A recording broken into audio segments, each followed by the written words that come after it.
Hello, is this Sensor Gambino here with a new stream? In this stream, I'm going to be doing my event week stream, whatever for the week here for Grand Theft Auto Online, whatever the fuck all I usually say. But yes, for the title, or hold on, let me make sure this means being alive in the first place. Alright. Alright.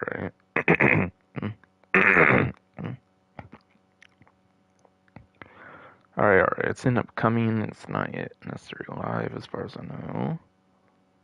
Alright, now it looks to be live though for June 16th here, yes.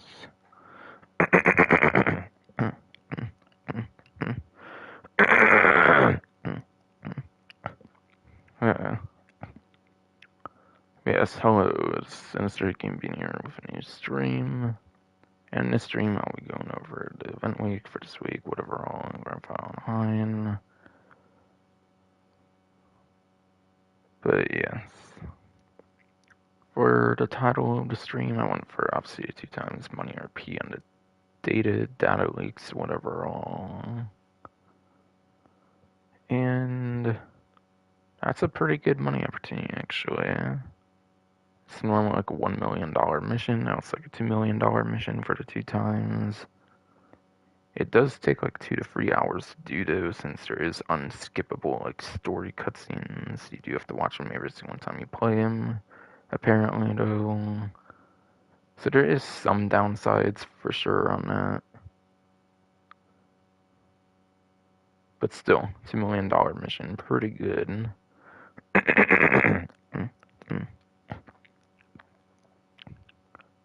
Pretty good, yes.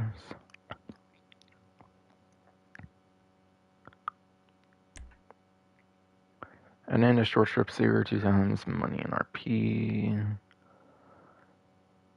Same as I mentioned pretty much for the plus event. I think 2 times for these missions is pretty much like 100,000 or so, pretty much around there. But yeah. And then with the plus event, whatever, like I mentioned,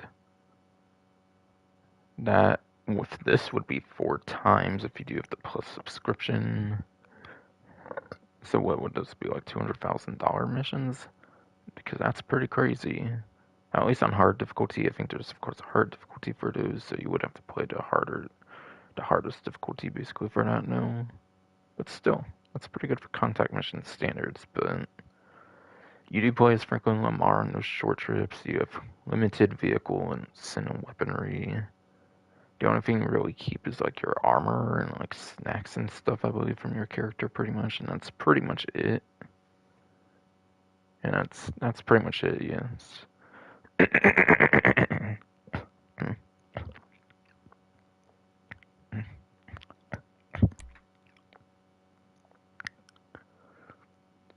And then the agency discounts here. There's 30% off of agency properties and upgrades modifications as well here. Okay.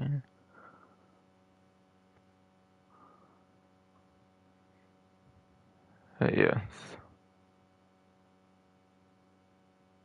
Fucking. The agency is super good because you need that for this $2 million data leaks mission.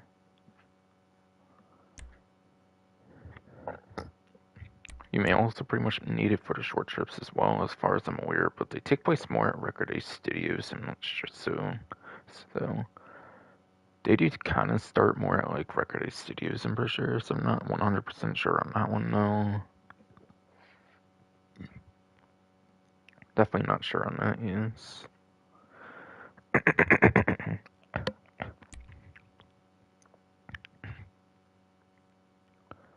And yeah, they keep on releasing like Monitech vehicles as well. There's the vehicle workshop, whatever, basically with all the Monitech features. I think ever since they've done a Monitech, they have not skipped the DLC pretty much in terms of Monitech. So it's been pretty useful for that when it comes to the like upgrades, modifications for that vehicle workshop. Agency can be pretty alright too.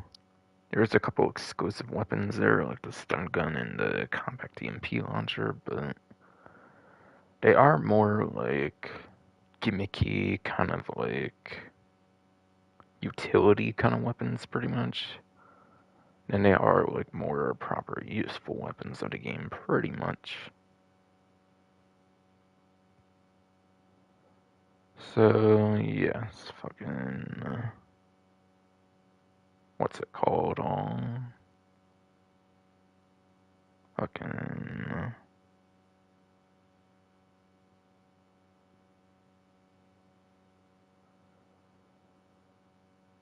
Yeah, I would say the vehicle workshop, the armory, whatever. Pretty much your couple best upgrades, modifications.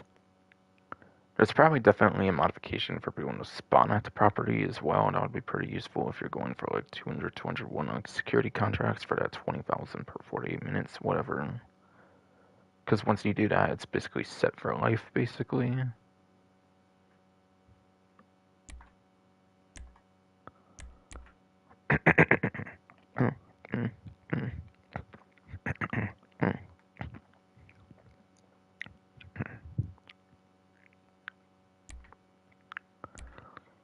I might give more of an opinion for sure on the short trips and agency discounts for later. I don't necessarily feel I have much more to say on the data leaks though.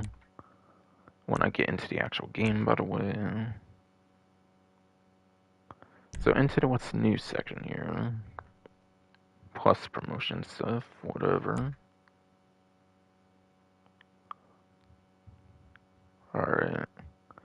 Looks like the weekly challenge does involve doing the finale mission for the data leaks basically. So you'll get that additional $100,000 there. Which I guess is an extra little something for the first time for the event week at least. That's cool, I guess. The peanuts in comparison obviously to actual payout would be more interesting perhaps if there's some like clothing item to it or something, but still. And yeah, the website you get that property is the Dynasty Executive website. It's pretty much the only ever take away from that, part from earlier. 2 times money RP on the short trips. Again, I pretty much already mentioned the thing with the plus subscription. It didn't mention it on the like actual like main menu, but in what's new it sure does. It is 4 times if you do have the plus subscription with the current week here. And you can launch it from the phone via iFruit, Quick Join, Contact Missions, Short Trip, whatever. Or yes, you can also go from Rocks Create Missions and list right within the pause menu.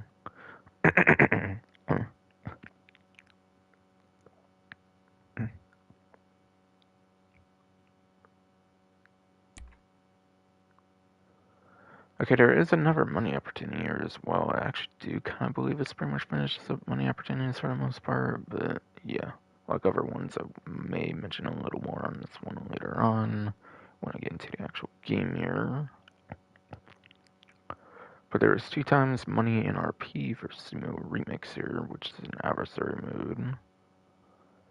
I believe it's one of the permanent adversary modes that's never really put in rotation. It's pretty much always available, so it's not one that's really too necessary to play if you're going for like tier 4 of adversary modes for any reason.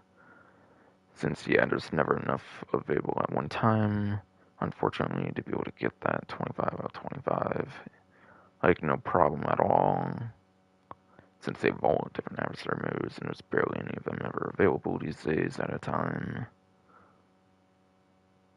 Ever since, like, Los Santos Tuners DLC onwards for, like, the last couple so years.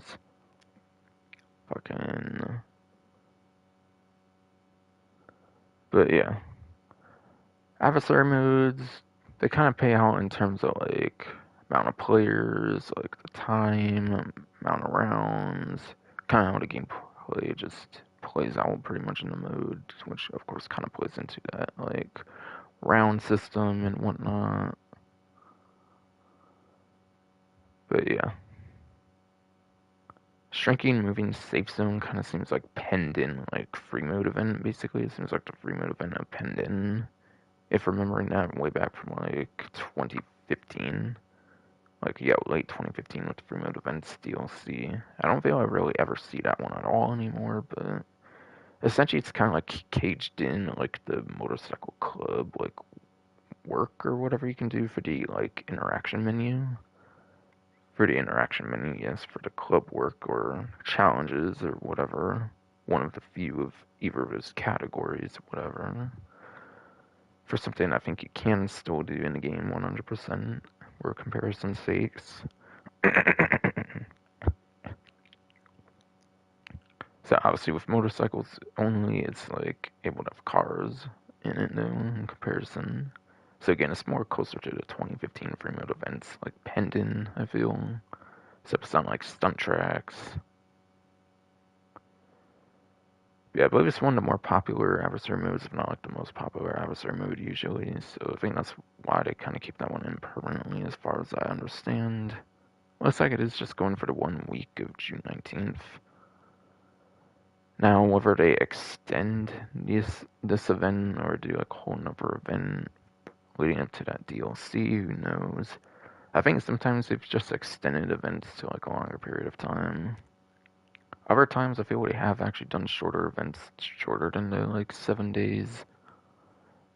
Honestly, given it has fucking data leaks in there, I could see them like doing just a smaller event or something. Like a 5-day event week or something. I'm pretty sure they've probably done that in the past or whatever. Since, yeah, I think Plus subscription expires on the 24th, which pretty much is a telltale sign of when that DLC is most definitely dropping.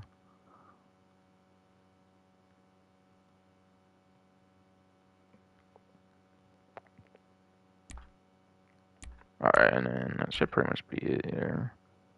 But anyways, for adversary modes, I don't really feel they tend to pay out more than like a couple $100,000, like no matter what the times is and whatnot, for what they usually do and everything. So you're obviously much better off with the data leaks here.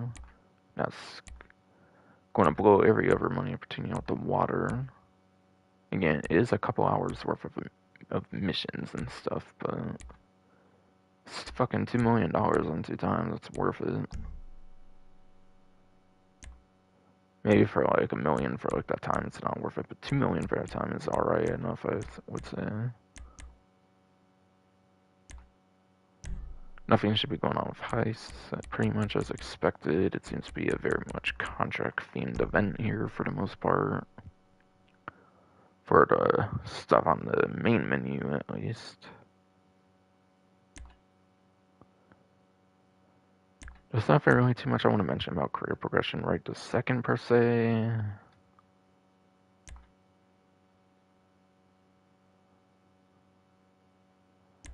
For free mode, I just go into invite only from story mode, yeah. Obviously, there's all that still going on, whatever. Alright, starting to get into the online itself here, then, for the rest of the event. By the way, if I didn't mention for some reason I'm doing this stream at like 8 in the fucking morning, when usually I do it like much earlier than that. Like I usually stream after midnight, whatever, all.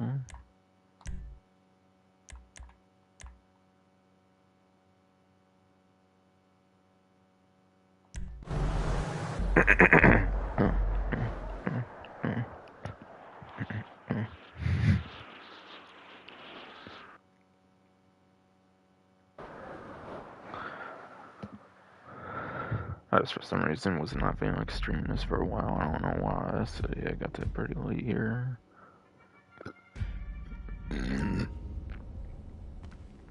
Sure. Yes, indeed. Fucking bro.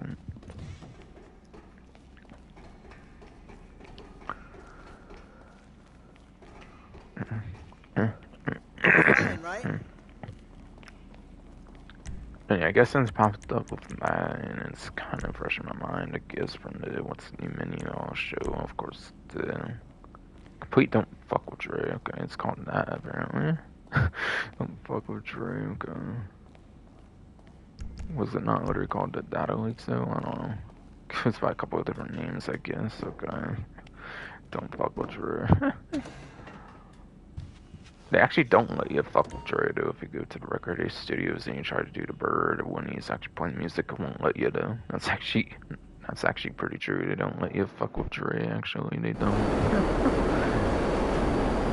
But would you try to fucking, like, bird a move on him and the property actually will not let you. I never joke about that. It's actually a feature that I remember in your thing.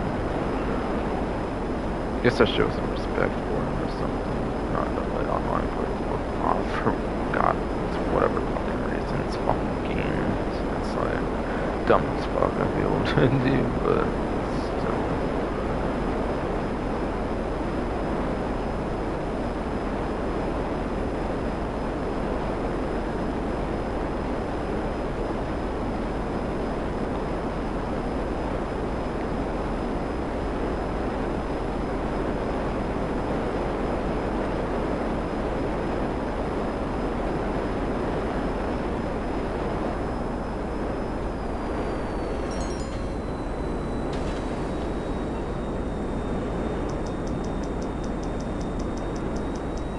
Plus stuff on my phone, I guess.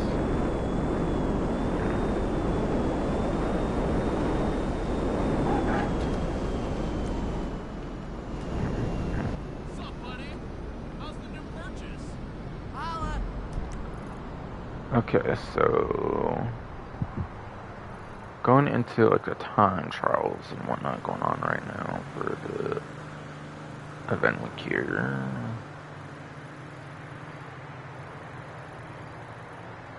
Okay, here's the regular time trial. I do not realize how I do not necessarily know how I managed that, but whatever. But the regular time trial for at least the day of Sunday here is on Legion Island. At least for the day of Sunday, yes. As far as I know, we pretty much choose is one time trial, and basically you can get like 50,000 per day, I presume. Maybe when they initially introduced like the daily theme for Sanders Mercenaries, they actually changed the time trial. But from my experience, it stays the same each week. But I assume you just get the daily 50,000 for each time. Like the RCB and Dito ones that change for all, and like the Junk Energy ones, for example. But instead, this one's kind of more static, I think.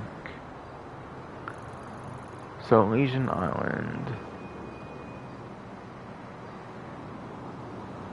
Okay, when it says lose yourself in the Palomino Highlands, does that mean that's where it actually goes to? I believe it probably does, or something. Is that like over to here, kind of ish, or something? Because it says Palomino Highlands right there. It does mention Palomino Highlands, yes. As I felt, there was actually quite a bit of lap time on that one. Like, there would be a lot of times. So maybe thinking a little top speed ahead of time. I mean, if you take the highway here, I guess it could be kind of top speed heavy. Initially, at least, or like for the first half or so. But like, if you go underneath the highway and stuff for any reason, then yeah, like a lap time focused over west, perhaps. And yeah, like per usual, I just recommend you pretty much use some of your best motorcycle options of the game, pretty much, I would say.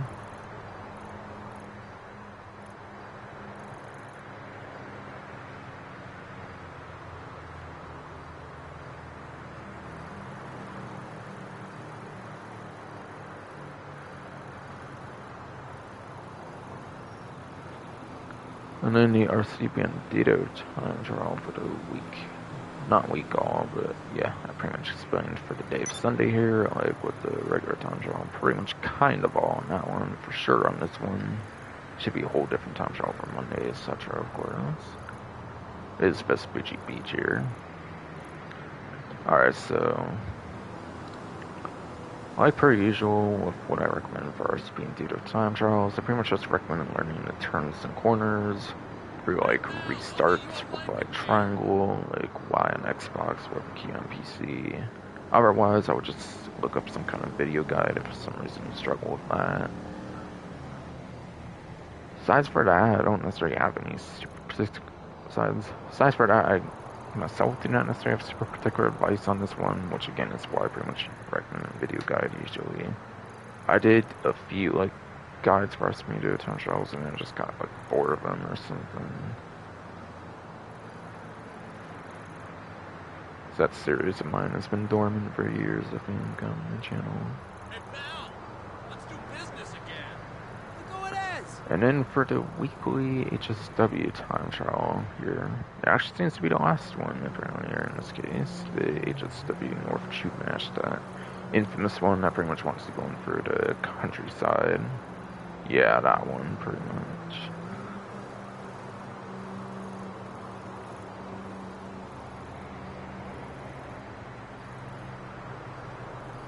Yeah, that one goes pretty much over to this area over here. Yeah, I'm not sure if the Elysian Island one kind of goes to like the same area or what, I forget. I don't actually know if I've actually ever done the Elysian time trial. Elysian Island regular time trial there, but yes. And I might have forgot to mention, but I recommend just using some of your best motorcycle options of the game here for the regular time trial like per usual. I probably did mention it, you know, but just in case I did not, since I'm about to go to vehicle advice over here. So, as you may notice, there's not a part-time listed here, and that's because you have to be an HSW eligible vehicle to see it. It's kind of a class system or something that determines it. Similar to the HSW races as far as I've heard. At least according to GTA Wiki, that's what it seems like it would be for how it works out. It's like there's Class A, Class B, like Class C. Class A, I think, is like your least used stuff, like the coupes and like compacts, or like the ones that only have like one vehicle, pretty much. The fucking like the coupe, I think, is the Sentinel XS, and the compacts the Ballista, or not Ballista, but the Briosa RA, or the one literally on the screen right there, I believe. Class B, whatever's like kind of your somewhat used stuff, but lesser used in your like fastest stuff, pretty much. Like the muscle cars, SUVs. I would assume maybe off-road would be like Class B, not 100% on that, since that did not have a vehicle until a DLC, basically, so I'm not sure on that one. Like past the initial next generation version release, whatever. Anyways, you have like muscle car, like SUV in there.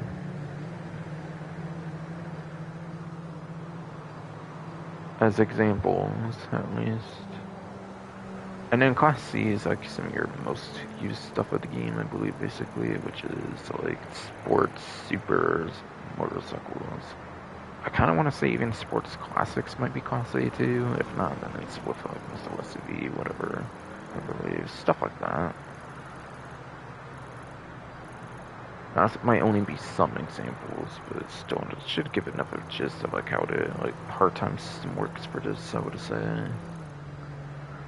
So, theoretically, you could pretty much use anything you want because it's kind of themed off of the vehicle you choose, unlike the other time trials, pretty much.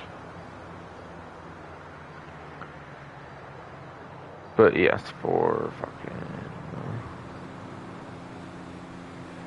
my main recommendation for sure is, since I mentioned motorcycles for the regular time trials, would go to the HSW Hot Drag. That's the HSW vehicle that you can easily get the most use out of, I would say, easily, since it's takes a lot less space on the road. Of course, you can do all kinds of maneuvers you can not do in literally any other HSW vehicle in the game.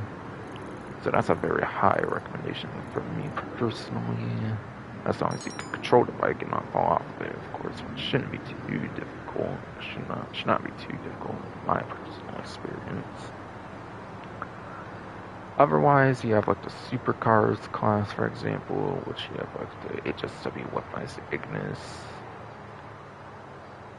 Though I believe that one you actually cannot use in these I believe, since it can actually only be used in like races, it cannot be used in like time trials for some reason, since it's blacklisted and because of the gun on it for some reason. Though when it initially came out, you could actually use it in time trials, but for some reason, Chrono Enterprise Onward it got blacklisted. Though you could never even use the gun on the actual time trials, so it's really dumb that they ever did that. Fucking mostly known for lap time, but also does a pretty good top speed as well. On that one, on that one, yes. And then for fucking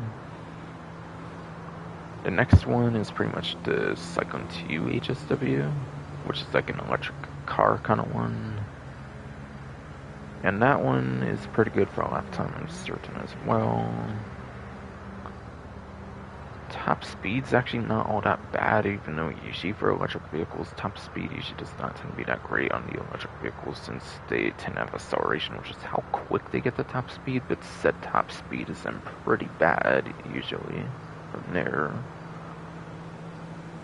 Whatever. But since it is HSW, it's still a pretty decent top speed. I believe it's like 4th place of the entire class still, and there is 4 HSW vehicles with supercars. Exactly, so yeah, that just kind of shows how good that still is, technically. Then you have the HSW Devastate 8, which is pretty good for a lap time, but it's more known for top speed. Pretty sure it's like the 2nd place for top speed, pretty much. And lap time would be something less than that, I believe, or around the same or something.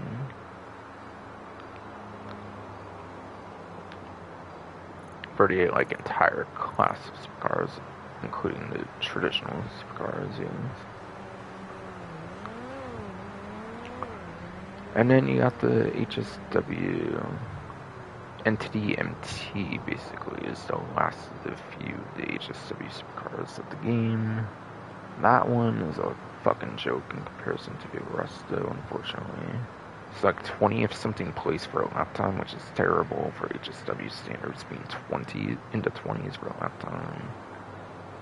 That's the worst of any HSW vehicle, I think, for a lap time placement. And then top speed is the number 1 pretty much for the class on the other hand, though, so if it somehow were to be a pure straight, then yeah, that top speed could be pretty nice. However, though, it's definitely not one I would recommend probably for this time trial, especially the last and like hardest of the HSW time trial is. Now, for some reason you don't want to use a motorcycle or a supercar, I'll give it a tad bit more variety, or get a bit more variety this time around with the San Andreas Mercenaries DLC badge, which is definitely my favorite badge of the HSW vehicles of the game. Or some of them, at least. I don't know if that would necessarily call them my favorites, per se, with how much I like the drag, after all, like I mentioned. But, yeah. The reason I don't really...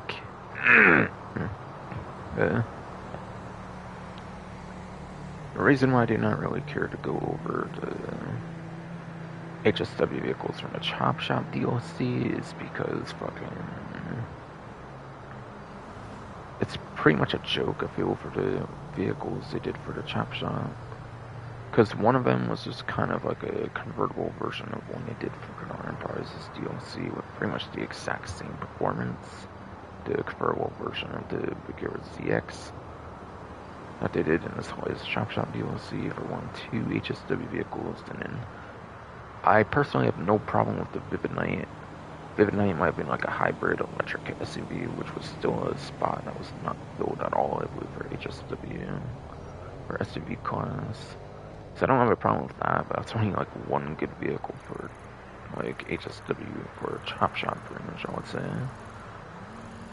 That actually felt necessary to include. It wasn't just like an alternate version of the previous one. But anyways, starting off for the San Andreas Mercenaries DLC batch, which all also have options for a Amani Tech, by the way, which goes pretty well with the event week going on right now, with the discounts on like, the agency and upgrades modifications and stuff.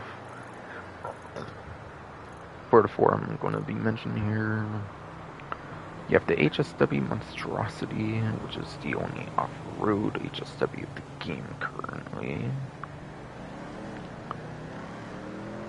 With pretty good performances, I'm pretty sure all around the board for the off-road class, since it is the only off-road HSW vehicle.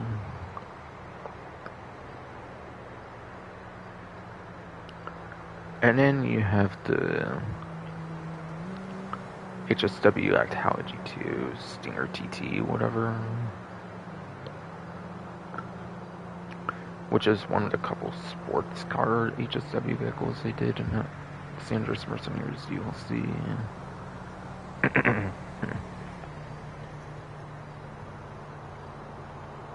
Again, I don't recall anything super terrible or anything on the performance of that one.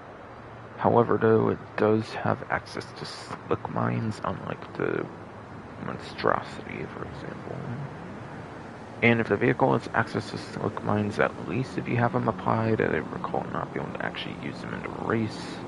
So you may need to either take off the slick mines, or like, I don't know if you put them on, or like, I don't even know if you can use it even if you have them off. I've never tested that, but still, since I don't really care to, I'd rather just keep my slick lines, not even worry about the hassle or anything when there's other vehicles I still have that I can use anyways.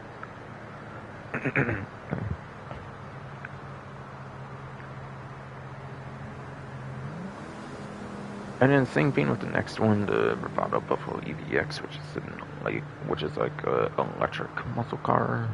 Same thing, it's pretty much got like all the Monitech features, just like the Actala GT2 Stinger TT, which includes the silic mines. So at least when you have the silic mines on, you cannot use it in the time trial for sure. Not sure if you have them off or whatever, if it is allowed or not though. Again, I've never cared to test that, since I'd rather just keep my silic mines on and just use different vehicles instead. But yeah, pretty good one as well. And last but not least, there's the Panada Course HSW, the second of the San Andreas Mercenary DLC HSW sports cars. And apparently that one's like 3 seconds better, I believe, on the lap time than like any other sports car in the game, including like other HSW options. So it's like really damn good for lap time, I believe, on the Panada Course HSW. And then it's also not terrible at all or anything on top speed, I recall. And just like the Monstrosity, it's not very feature rich on the Monitech, so you don't gotta worry about anything with the silic lines or anything like the Monstrosity. So that's at least like 9 options I recommended for the HSW time trial for the week here. This one is indeed a weekly time trial, yes. Again, that's that one that goes from there, of course, to work here. The hardest of them, basically the last of the like 7 or 8 like HSW time trials, whatever amount, yes.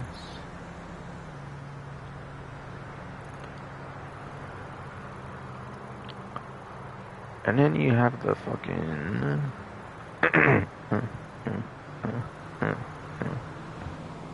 and then you have the fucking not HSW, but Junk Energy Town Trial, I think I meant to mention, yes. I was kind of talking more, not all, but yeah. Oh, it's Pillbox Hill. Okay. I'm so used to the couple that they do for Sundays on the Junk Energy Town Trial, and I pretty much just was automatically heading there, pretty much. But yes. Junk Energy Town Trial is, for the most part, pretty easy. As long as you're not really falling off the bicycle, you use the curse boost, you follow the route you need to go, basically. I would basically say there's not really much of an issue with being able to complete the time trial for the most part. If for some reason you would need a guide for any reason, I would also just look up a video guide, but as long as you do not fall off, you follow the route, use curse boost, I think you should pretty much be fine. I think you should pretty much be fine, at least, yes. argued are some of the easiest, if not even the easiest sets of time trials of the game, basically. Basically, yes.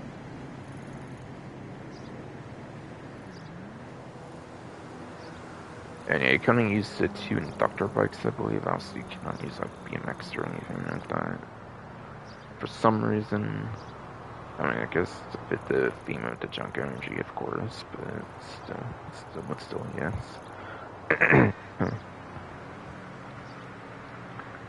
Alright, and then the premium race for the week here is for the supercars class, apparently. Here, I already mentioned all the few different HSW options. Again, I was the HSW with my Ignis, which you actually can use in races, it's just not time trials from what I know. Again, really good lap time, more known for that. Also good top speed. You have the HSW Cyclone 2 again. Pretty good on the lap time, not necessarily terrible on the top speed, despite being electric. One was kind of do tend to have a terrible top speed with how quick they get to that top speed due to acceleration. So really good stuff there. So really good stuff there, yes.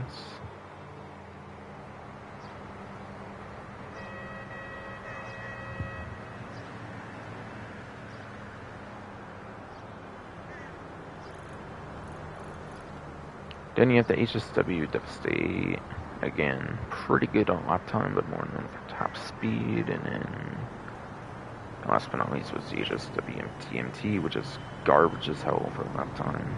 But it is the #1 on top speed if for any reason it were to be like a pure straight on the circuit, which probably will not likely be the case given that.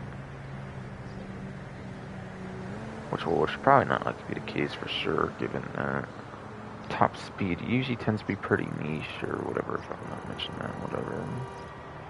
Yeah, which I do not necessarily believe I have. But then, if you are on the 8th generation version of the game,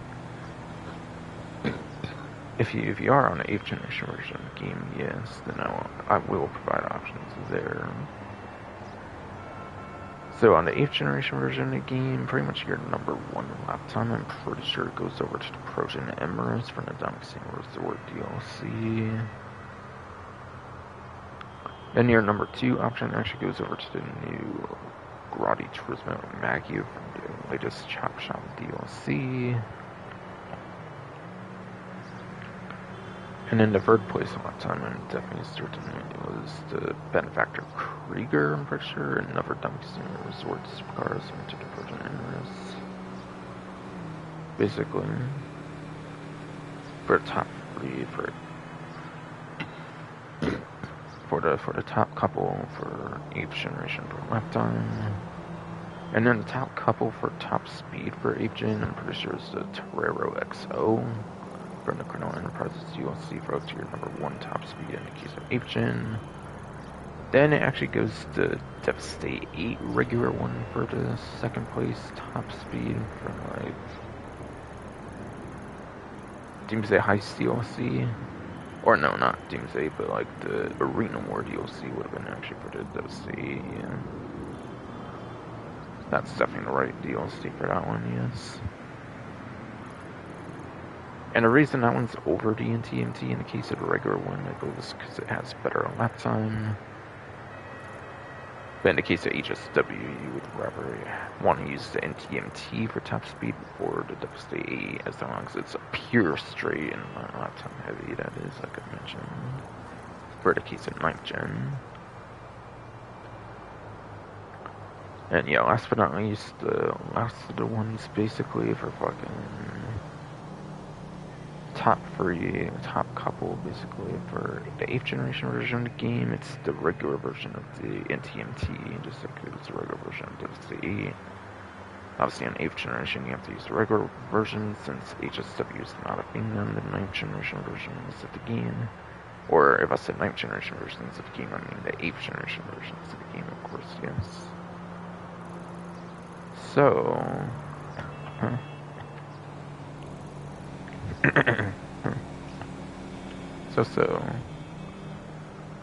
what is the lap time and what is top speed for those that are not as that are not as familiar with the game or whatever, basically.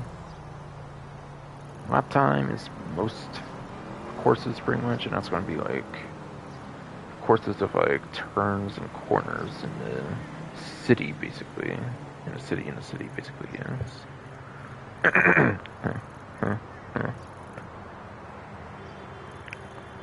Top speed on the other hand is a lot more niche.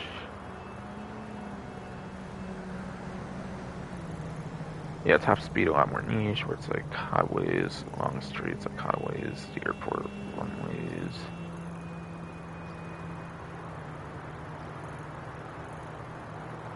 And then the airstrips.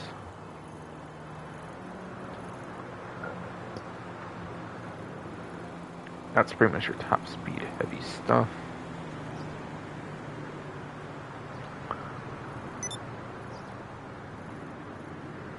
And then, yeah.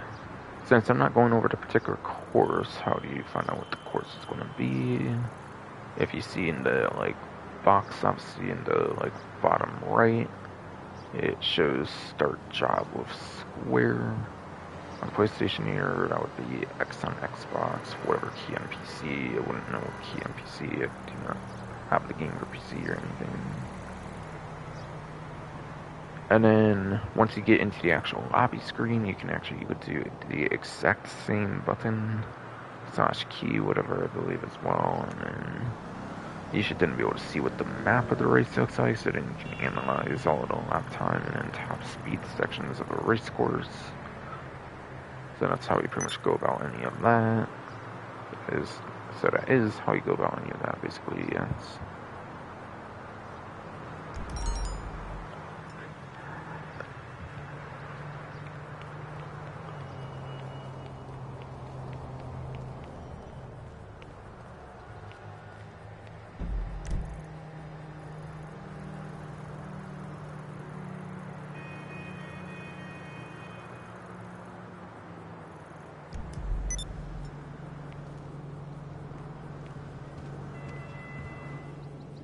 Alright, since the casino here, finally here, basically. So I feel that was pretty quick, actually, compared to the usual. Oh, geez, yeah, it was, actually. Even though my throat's been kind of a bitch, but still, I powered through it quite well on this one, it seems. Okay, so it looks like the podium vehicle for the week here this time looks to be the Class A Drift Tampa. It looks... The podium vehicle looks to be the Class A Drift Tampa this time, yes. Honestly, I probably been quicker with the stream because like I did it like 8 in the morning or something, I don't know. Again, as I pretty much explained already, but yes, the Class A Drift Tampa is the podium vehicle. This is actually a more interesting podium vehicle as opposed to latest DLCs, and you can actually use it in the drift races, which is cool.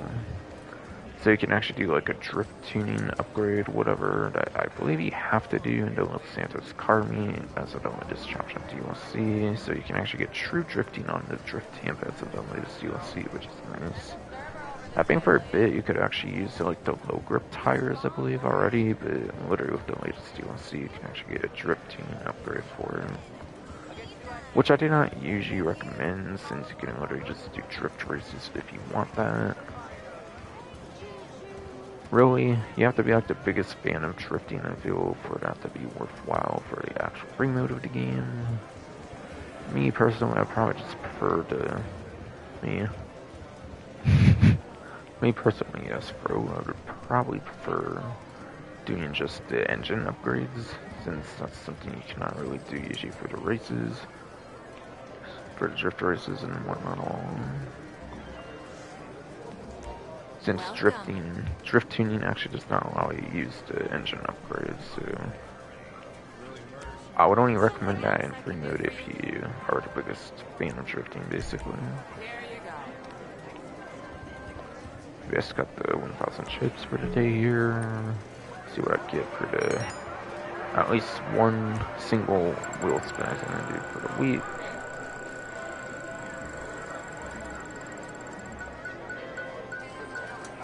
Hey, 20,000 chips. I always take chips.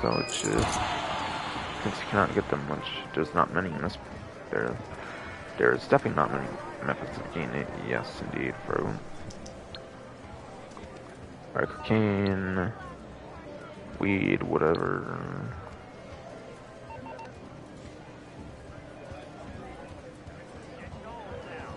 But yeah.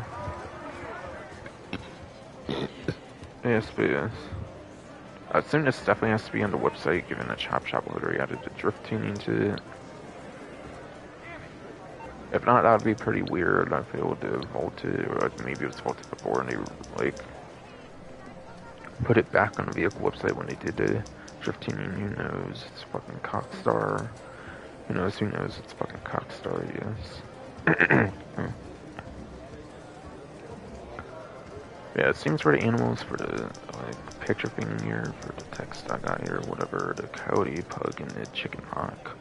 Always that dreaded fucking chicken hawk that makes one that would be otherwise pretty easy more difficult to complete, basically.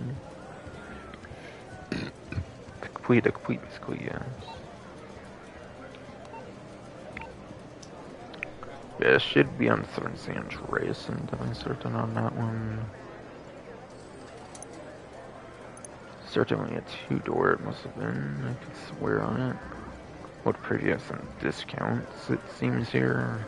Little preview some discounts, yes. I do believe there's a lot of like drug war themed vehicles for some reason on discount. Not sure why, given the contract theming after all. But oh well. But oh well, yes. You have a couple other interesting ones, I suppose, as well. You do get a couple pretty interesting ones, I guess, from like Standard Super Sports Series, it seems, as well as options for some previews and some discounts. I'll go over those more later on, of course. We'll go over those more later on, though, definitely. But yes. Classic Drift Tampa, it seemed like it was from the original Cunning Stunts DLC. And those vehicles are pretty interesting when it comes to livery. You only get like 2 livery options. You have to start with a livery. You do. You do pretty much have to start with a livery usually. I think you can remove a livery for the most part. I'm not sure on a vehicle like this in particular, but pretty much any of the Cunning Stunt ones as far as I know. You should be able to remove the livery, but only for the mod shop. There's no option of having no livery here, unfortunately, for the actual website. And then I think it's kind of like a 5-digit cost, and then I think it's like a 5-digit cost or something like that to remove the livery as well on these like Cunning Stunts vehicles for some reason. Yes, that's Rega Rum over there, and then Hot Ring Racers, that one, and then Hot Ring Racers, that one, indeed, yes.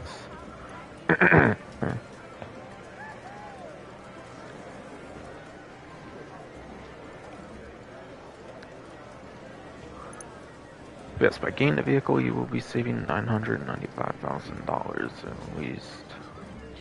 It looks like it does have 1 to 2 liveries on it, so it's not giving you the rare, like, remove the livery, whatever, that you have to usually do for the mod shop. It's that you have to usually do for the mod shop itself. I kind of say rare, but yeah, so there's just something to do in the mod shop. Unlike the usual case where you usually do liveries in the shop, you usually... In the case of Cunning Stunts, yeah, you basically remove liveries for the shop more so instead, I guess.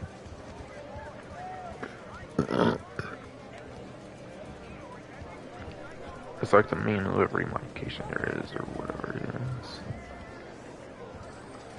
But yeah. I should go over the performance of this one. I should definitely go over performance of it, actually. So let me actually go back there again. Before I forget to do that, or anything, before I forget to do that or anything, yes. It's probably the first time I got to it, but again, I kind of forgot to do that.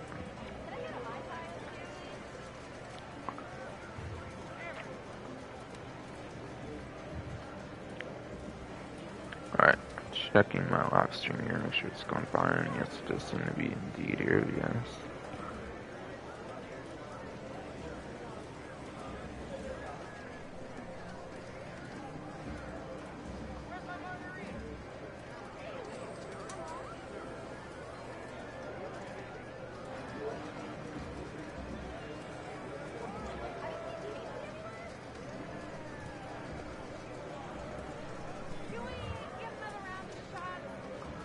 So I'll get over to Bruffy 152's vehicle spreadsheet or whatever you're.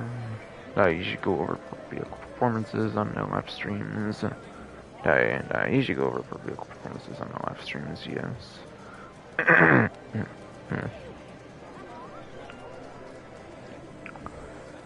Alright, yeah. Looks like the compacts class has been updated finally on the spreadsheet here from the video that Bruffy 152 racing YouTuber is done. Yeah, the spreadsheet I go over is from like a racing YouTuber that does Grand Battle Online contents, basically.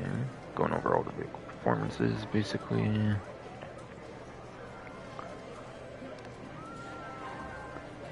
But yeah, even though usually the Tampas are in the muscle car class, this one's actually one of the ones that are in a different class. In fact, it might be the only Tampa that's not in the muscle cars class, for all I recall. Not counting like class overlap, I suppose, but yeah. This one is actually classified as a sports car. This one is actually indeed classified as a sports car, apparently, yes. So yeah, that's pretty much not going to fare well for performance, I guarantee it, since it's basically a muscle car in the sports class. It is basically a muscle car in the sports class, it seems, yes.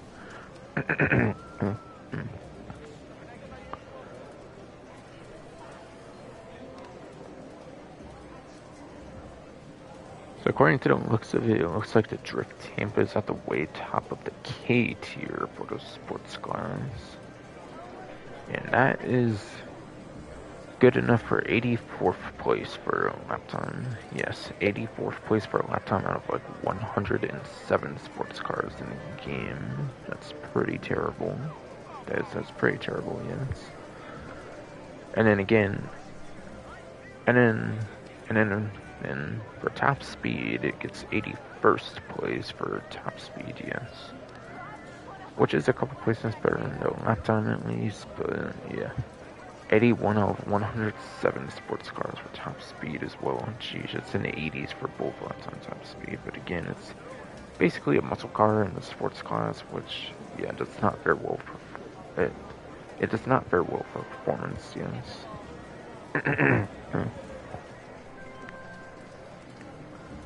No, yes, like I mentioned, you actually do not need to buy one pretty much in order to fucking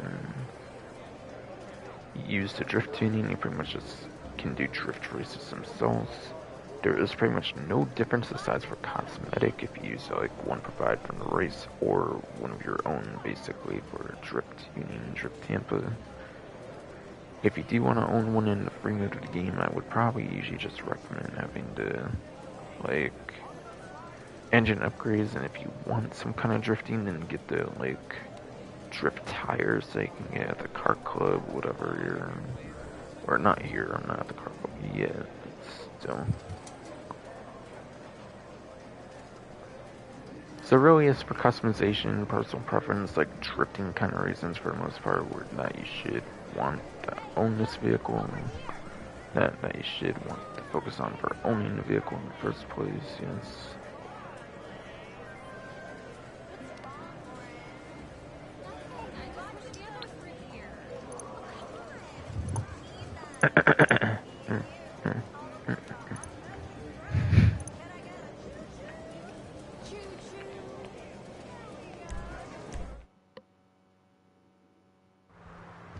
Yeah, I should have pretty much everything to go over pretty much for the podium vehicle, like casino, all that stuff.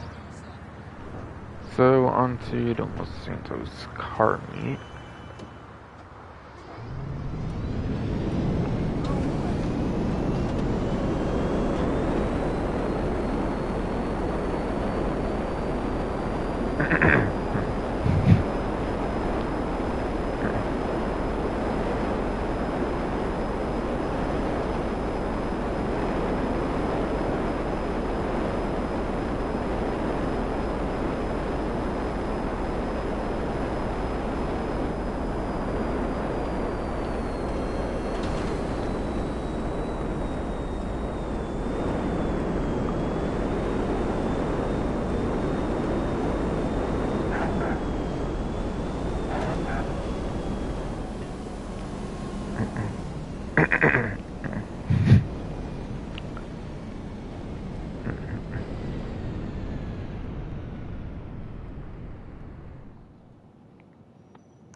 Okay, so yes, Dos Santos car meter I'm in, yes.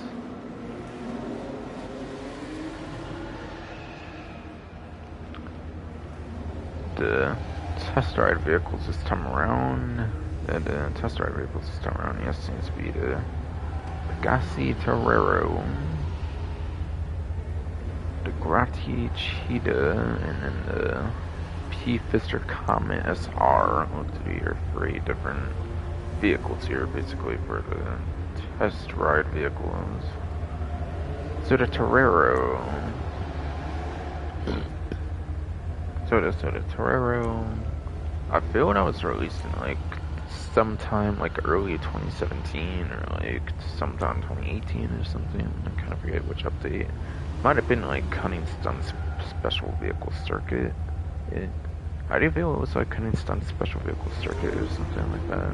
Could be wrong on that update though. It's something around that, I think. If not, Karate Cheetah is literally the cheetah from day 1 of the game, from September 2013, so you could technically just get this vehicle in story mode.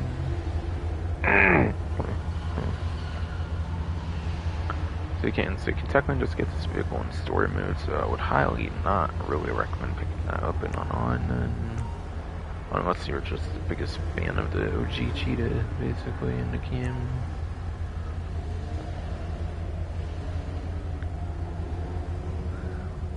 And then you got the P. Pfister Comet SR, which is, I'm pretty certain, a Comet from the Doomsday Heist DLC.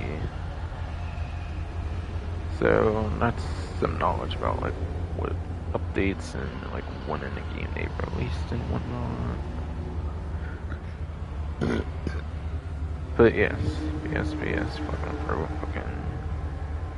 Apparently all 3 of these are on a discount as far as I saw when I researched into the Rockstar Newswire, basically, before I started the live stream. Before I started the live stream, yes, when I looked into whatever beforehand.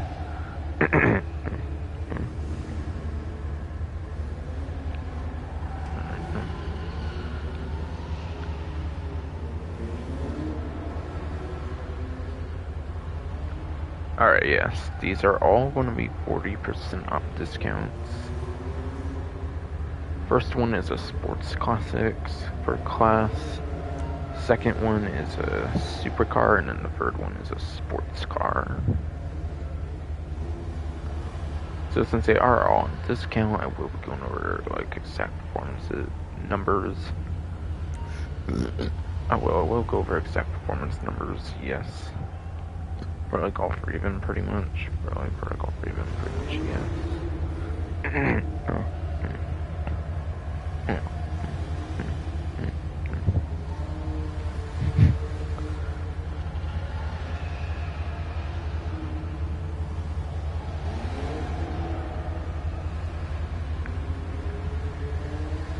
So going into the Sports Classics section of the vehicle spreadsheet here from Brooklyn 152, the Torero. It is apparently in the bottom of the B tier when it comes to the Sports Classics class, and that is 8th place. And that is 8th place for lap time, yes. And also 19th place for top speed. Now, if you do take away HSW, if the HSW is disabled, or if you are in the 8th generation version of the game, it's even as good as like 6th place for lap time as well, which is pretty good. Either way, it's pretty much within like top 10, it's underneath like top 5, in the case of like 8th gen, it's like right underneath top 5, basically. For like that top 10, of course, whatever. For that top 10, whatever, of course, yes.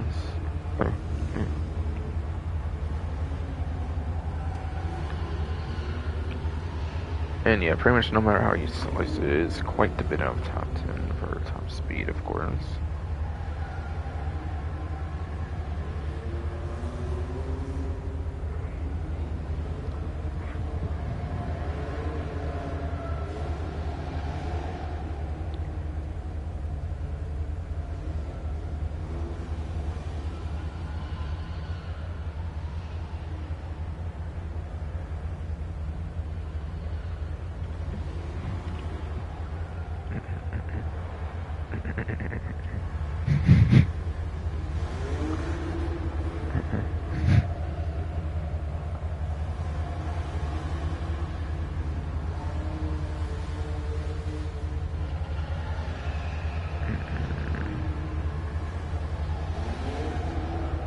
But yeah.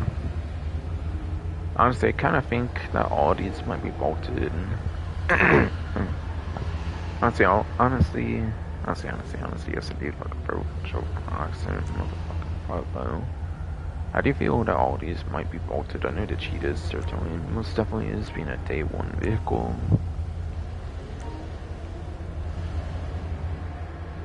You know, some of them would seem like pretty popular vehicles. Yeah, Rockstar's Cockstar, whatever they fucking call vehicles and shit. Yeah. Pretty decent for lap time on the Sports Classic over there.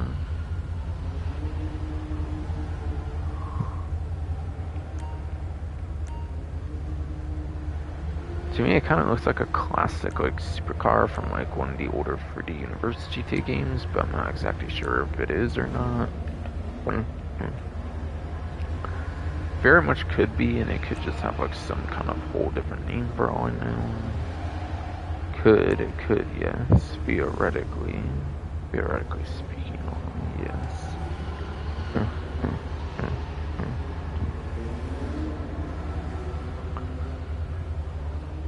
Yeah, very good performance. Definitely one I would recommend on the Torero, yes. On the Torero, yes. Oh.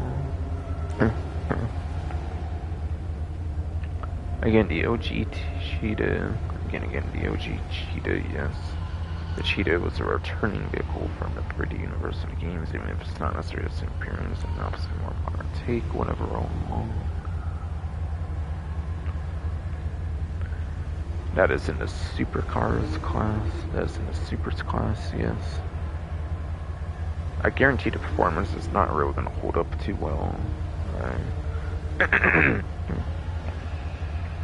I pretty much want to say that the performance probably does not hold up too well these days, though. Being a vehicle as old as the launch of the game, after all. But yes, the Cheetah is apparently in the G tier when it comes to the super class, basically. Yes, that is in the G tier. And it gives it 45th place. It does get 45th place for lap time. And then it's also 51st place for top speed. It is also indeed 51st place for top speed, yes. So it's in the 40s and 50s for placements, and there is a total of 62 supercars in the game, so it's terrible no matter how you slice it for performance. It is terrible no matter how you slice it for performance, yes. I would say it's more worth getting for the nostalgia, any other kind of like personal preference kind of reason, pretty much, yes.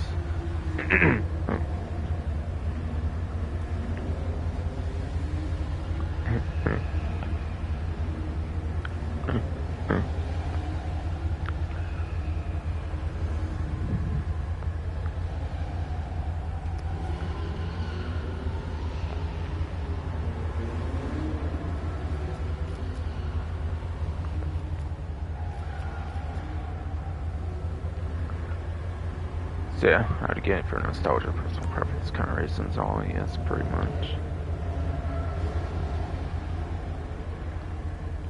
But again, it is in the story mode of the game, so there's not really much of a necessity to get this vehicle in the online component unless you are the biggest fan of the vehicle, pretty much, yes.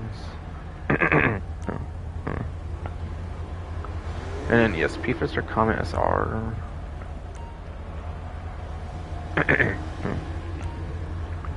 There is.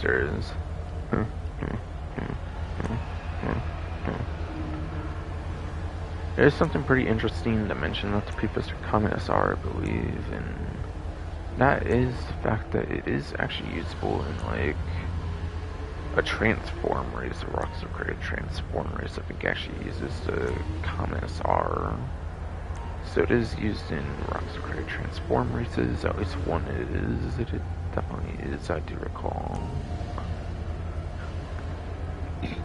Not sure if I remember exactly what it's called, but it could be a pretty nice vehicle for one Rockstar Career Transform races that we could put on a 2 times money event or something. And yeah, I'm talking about the regular ones. I am very much talking about the regular Transform races, of course, to actually use the custom vehicles,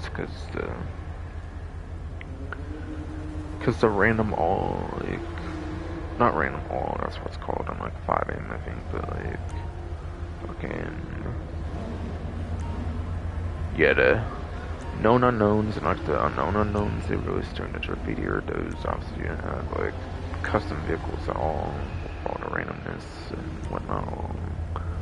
For known unknowns, let's get it, of course. Yes, but yeah, the regular Transform races do actually let you use custom vehicles as long as the setting is turned on. As long as the setting is turned on, yes.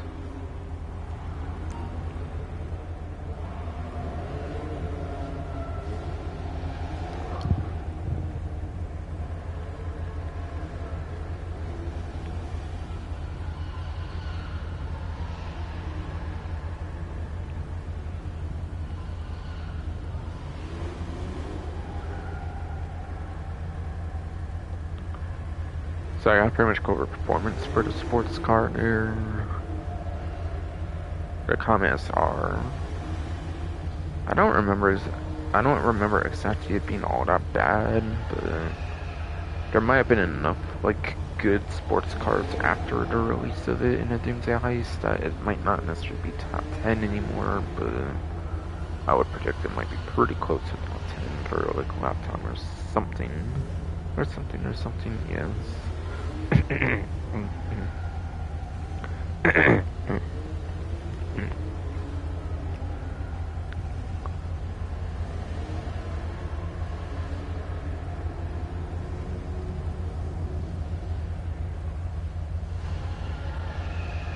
Yes, Comet SR, according to the spreadsheet, is in the C tier for the sports class. And that gives it 13th place. It does give it 13th place for a lap time. And it does give it 33rd place for top speed. Again, there's 107 sports cars, so it's above average for both the lap time and the top speed for the whole entire class. So, yeah, that's good at least, so that's good at least, and has that going for it. In a sense, all at least, yes. Fucking pro, yeah, fucking chill, fucking goddamn fucking accent, but yes. There is quite a bit of HSW vehicles for the sports class. You have like 4 of them basically, so technically that means in the 8th generation version of the game you are getting within top 10 actually with the Comet SR for a lap time, being like 9th place basically. It is basically a 9th place for a lap time for 8th gen. Also in 9th gen, if HSW is disabled in a race, whatever it is. So you can technically get top 10 performance from the vehicle. More so for 8th gen than 9th gen in the case of the Comet SR. So I would say in terms of performance, the best performance option for any of these vehicles is basically the Torero. If you're looking for both. If you're looking for top 10 for both 9th and 8th gen, if you're looking for... This also, again, is within top 10 for sports class. This one's sports class, of course, the other one is sports classic. So those two are pretty good, I would say. Again, it's like 13th, and then I said 33rd for sure for top speed. 13th outside for top speed, yes. That's really good for 8th Gen C, since again it's 9th place on that lap time, since it is 9th place on a lap time, yes, in that kind of case.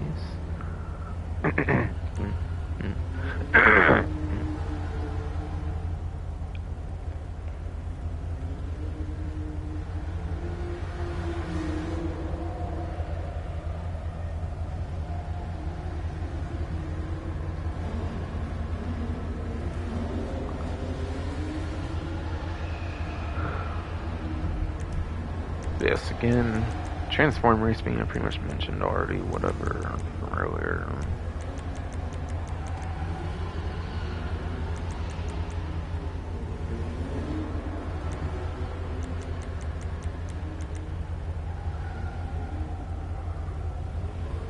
But yeah, I forget, it might have been something like Plain and Simple, or like Snakes in a Plane, or something with Comet SR, one of the two, I think, one of... I think it's either Snakes in a Plane or Plain and Simple that might actually use a Comet SR for a Transform Race.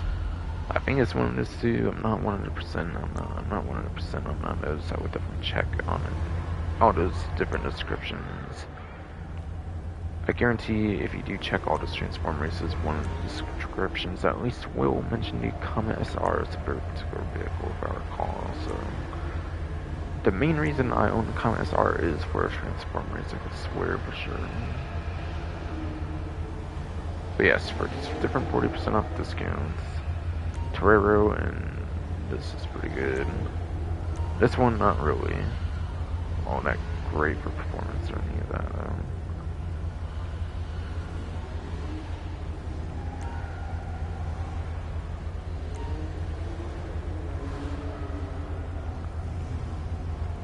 But yes, Comet SR.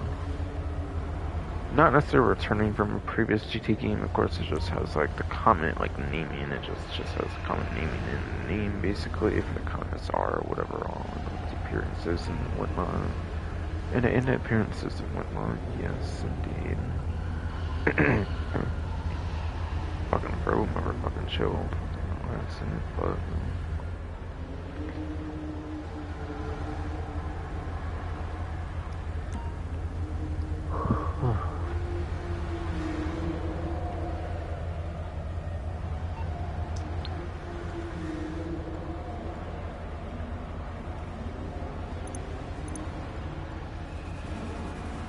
Looks like the Broadway is on discount. According to a little preview there. Okay. Yeah, I kind of mentioned I'll have Drug War ones. Apparently, it's going to be on discount. Seem to be on discount. Again, I think Torero would be around like 2017, early 2017 or something, like the Infernus Classic, Jerusalem Classic. Not too much away from there at all. I do not think I saw any sort of discount for it, of course.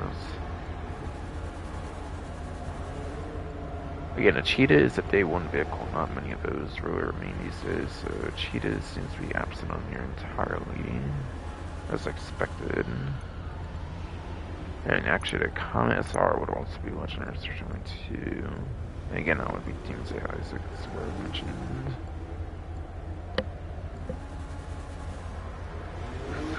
Swear, definitely mentioned, yes. Only comment on Doomsday Heist right now currently looks to be the Mr. Comet Safari for the website on Legendary Motorsports, yes.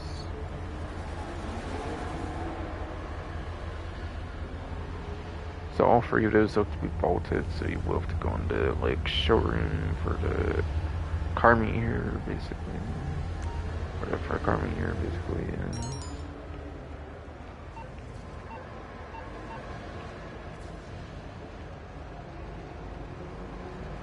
Speaking of the Comet, it looks like it's the Comet Safari actually for the prize ride this time. Which I would already pretty much mentioned as the other Comet for the Doomsday Ice DLC. And then for this one you have to place top 1 in 5 races. Our top 1 in 5 races can all be done in one day, there's no like day limit or anything. Interesting challenge. It is kind of a harder challenge, it seems there.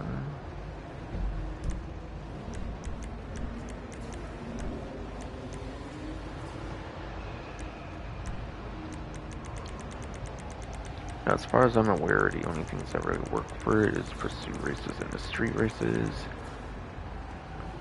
The new drift and drag races do not really work. At least solo, when you're doing it solo, it does not. I'm not sure if you include other players, if it does or not. But yes, pursuit races is the less ideal of those two, basically requiring a minimum of 4 players, so it's usually going to be like a 25% chance chancel.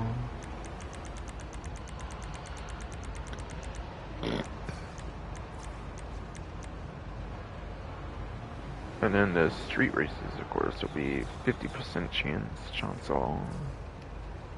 For the top one, obviously 1/2, whatever, it's 50% with fractional there. But yeah. Either you can just keep going against randoms until you get your 5 wins, or you can do it with a friend, just exchange wins or something like that. Is pretty much what would be the recommendations, like advice for me for getting the vehicle here.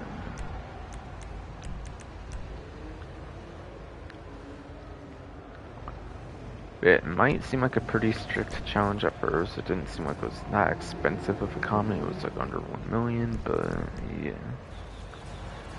I will go over that now. And actually will not go over performance of this vehicle, since it actually has some capabilities to it.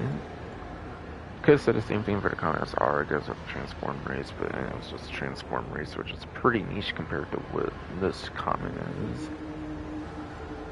So this Comet, the Comet Safari, it is only a measly $710,000. Not that bad, you could easily make that money in 1 hour. But then you do have weapon modifications that can only be applied at Vehicle Workshop Site Adventure or Mobile Operations Center. You can also do the arena mechanic as well, even though it's not mentioned here. You should be able to do the weaponized vehicle mechanic from the Arena Wars DLC, but it's not mentioned since it was a 2017 vehicle, unless the description's from 2017, not 2018.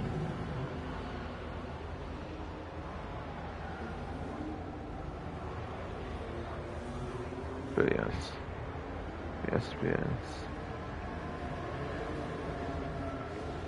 Has machine guns on it only, no missiles. So really it's not going to do too much without missiles, to where I would only recommend it for like Headhunter VIP work pretty much. Small stuff like that, yes. That's what I would recommend.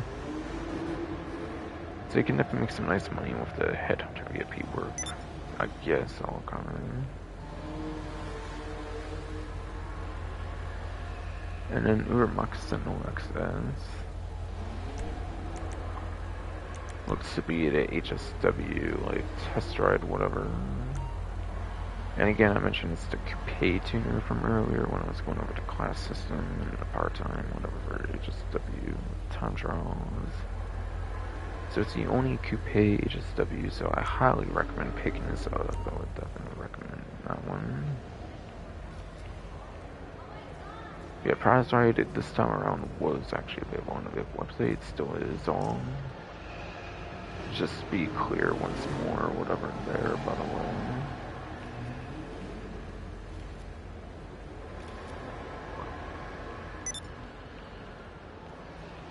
Alright, so yes, fucking.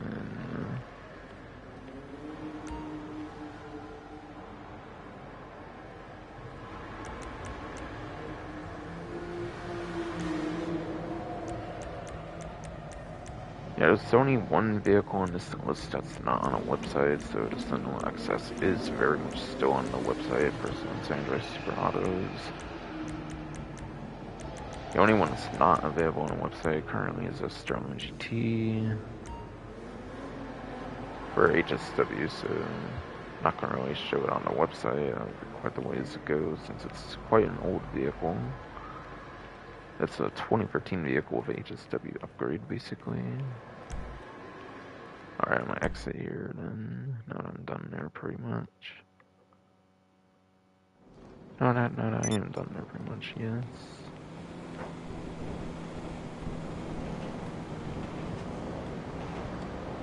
So now I will go over to Luxury Autos, which should just be in the usual format, where this is going to be 2 vehicles from this DLC for Chop Shop. Very much not on a discount full price, very much not on a discount full price. Certainly.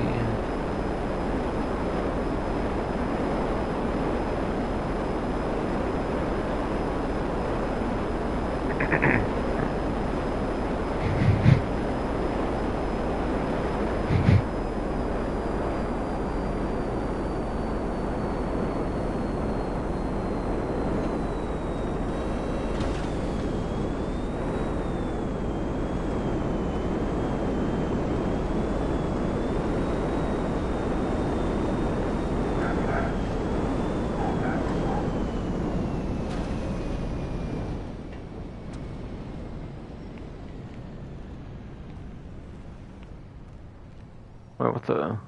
Is that a crew emblem of some kind? What the hell? That'd be weird if that's a crew emblem on the vehicle, since they usually don't put a random crew emblem on there. Maybe that's some kind of livery on the vehicle. I kind of forget on the Imperial X there if that's kind of a livery thing on there, but still. Would be funny if they accidentally put some random crew emblem on there, though. Not gonna lie, Bill. Not gonna lie, Bill. Yes. But yes, inspecting the vehicle, let's speed at a Class A Imperial LX for the latest Chop Shop DLC again. Muscle car. It's the muscle car Impaler from the current DLC, basically. I got stuff back there and stuff, so now it's very much gotta be a livery. Would have been funny though if they put some random crew emblem on there by accident. And then, yeah. This is the Down Air GT, basically, the convertible one, whatever they released.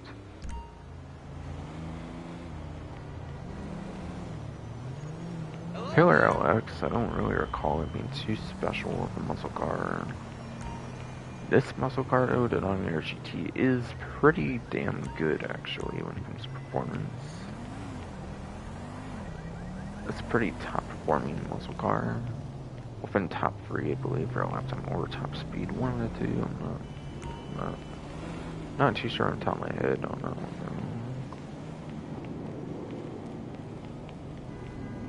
though. Should both be on certain stage race.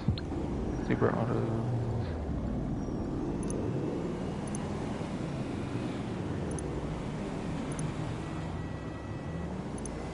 Unfeatured, of course, being able to still see the, that's right. I don't know why I was going elsewhere when I was featured section. Just there's some Imperial LX. There it is, and then Down Air GT after that. A little further below.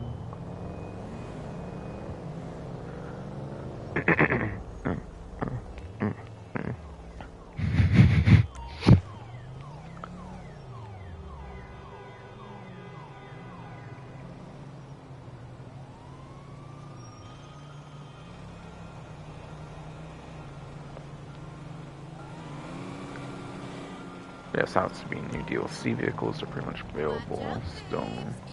On time, no, it's not the case. It's pretty much what Santos Drug Wars with the limited time releases, pretty much. Which thankfully they stopped doing that bullshit. Nowadays, they ain't really much better with the multi vehicles. Crystal, Massive Leopard, whatever, do not care. Here, really, per se. Not until next DLC we're gonna do this solo pretty much no problem, hopefully. With the change they announced pretty much. Or the changes they announced, yeah.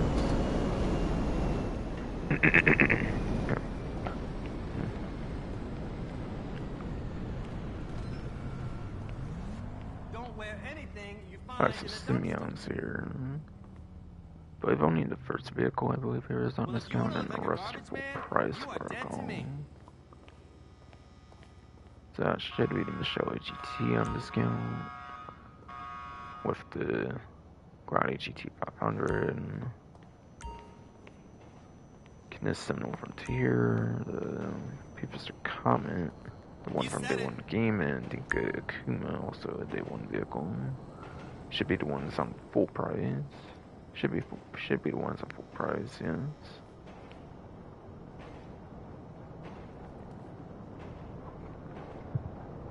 And honestly, I'm gonna pretty much assume that none of these are available on the websites. I assume they're all gonna be vaulted. I do assume they will all be vaulted, yes.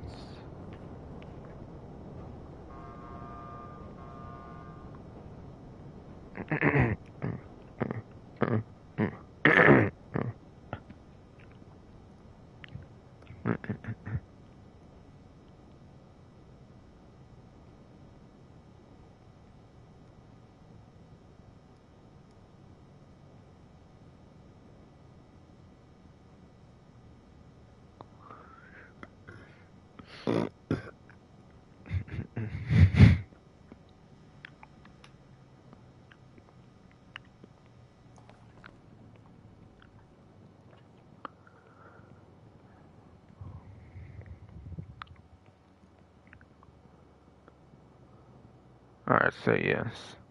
Lampadati Miss Shelly GT here. Lampadati Miss Shelly GT here, yes. Sports Classic on a 40% off discount. 40% was also discounted. Test ride vehicles about a wave. I did not mention percentage yet, but yeah. It is a vehicle in the Sports Classics class, and it's not looking as performance heavy as the Torero, so probably would not recommend picking this one up, honestly, for the most part, over something like the Torero, but yeah. But yes, I still will go over performance of it though, since it is on a discount. I will always still go over performance of it though, since it is on discount for comparison's sake, so. For comparison's sake, yes, indeed, bro. Fucking goddamn fucking chill, fucking goddamn fucking relax, motherfucking fucking Christ.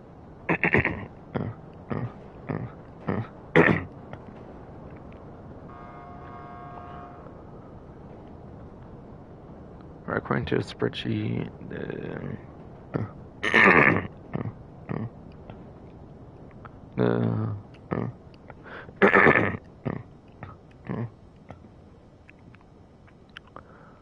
Michelle GT looks to be in the I tier.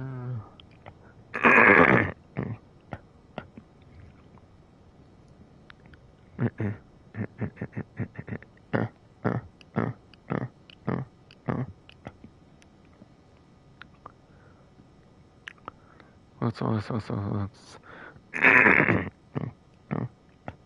to me in the fucking I tier, fucking goddamn fucking bitch, that's fucking indeed, fucking bro, fucking stop, and fuck. But yes.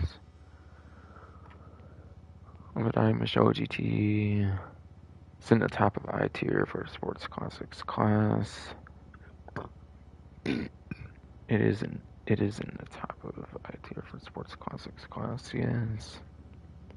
Fucking through. And it is 24th place. It is 24th place for lap time. Yes, and then 30th place for top speed. There is 47 on the Sports Classics class.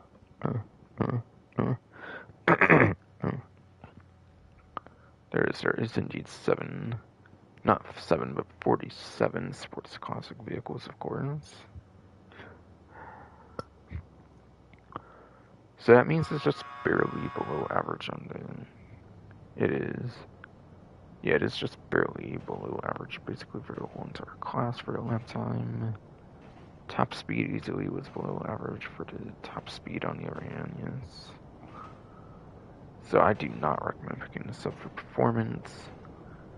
I would pick it up for personal preference, like customization kind of reasons.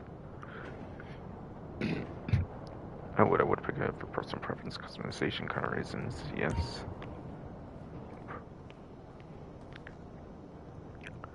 Then you have the Gratti GT500, which I believe is once again another Sports Classics vehicle. I guarantee it's probably not as good at all. Guarantee. Sorry, I was distracted. Yeah, I guarantee it's not all that great in the Sports Classics class or whatever class it's in if it's somehow not. Just like the Miss Shola GT, but since it's not on discount, I do not want to like give too much details on this one. For like performance numbers, for like performance numbers or any of that, yes. Then you have the Canis Seminole Frontier, which I believe is in the SCV class, I'm pretty sure. I do not recall this one necessarily being all that good. I very much definitely do not remember this one being all that good.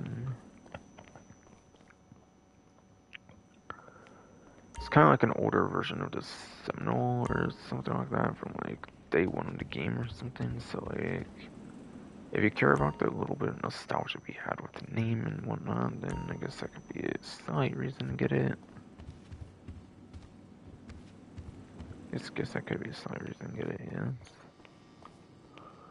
And then you have the worst two, arguably, with the regular People Star Comet. I think this one's exactly $100,000. So it's literally like $1 too much for the too hot to modify, whatever. Because, yeah, it is indeed 100,000 exactly. Any 6-digit or higher, like, value vehicle, basically, is too hot to modify for those that are not aware of how that system works. So even if you do find one on the street, you do have to buy one, basically. So even if you do steal it off the street, you cannot, like, put it in a mod shop, basically, since it's too hot to modify. Because how that dumb system works. Would be cool if they just removed that with all the vehicle removals, whatever, but yeah, whatever. Oh, it's for non-DLC vehicles, at least. But yeah, the Comet was actually the only vehicle that was removed from the Benny's original Motorworks, whatever website. So I know this one's definitely vaulted. Because every other vehicle from that Benny's website is actually still on the website. Just the Comet was the one that was removed. So yes, if you do want a Comet Retro Custom, you will need to buy it here. So yes. If you do want the Comet Retro Custom, you will need to buy the regular Comet over here. And because it's not on the website, you would not be able to get a preview of it, I believe, on Benny's. So that could be a good reason to get the Comet into online, since you do have the exclusive Comet Retro Custom that's online only. Whereas this one is a single player vehicle for the regular Comet. So I would recommend it for that, I guess. It is also a pretty nostalgic vehicle from the Freddy universe of the game. Comet's pretty iconic sports, yeah, it's a pretty iconic sports car in the series as a whole, pretty much. Ever since, like, Freddy universe, at least. Ever since the Freddy universe of, like, Vice City. Maybe Grand Theft Auto 3 had it as well. I'm not necessarily too sure on that one, though. Not necessarily too sure on that one on top of my head, though, yes. And then, yes, Dinka Akumu. And yeah, I do not believe I should have to say, since it's pretty old school sports car for this game. With how old it is, being from 2013, but yes. Yes. Fucking...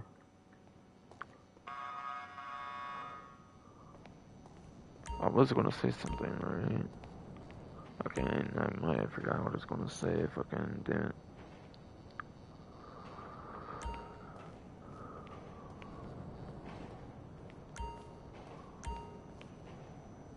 Oh well, whatever, I guess. Forget if it was important or what to say that, but still. Again, this is actually worth tackling only in the online, since there is the exclusive custom version for the online. And all that is, whatever, basically.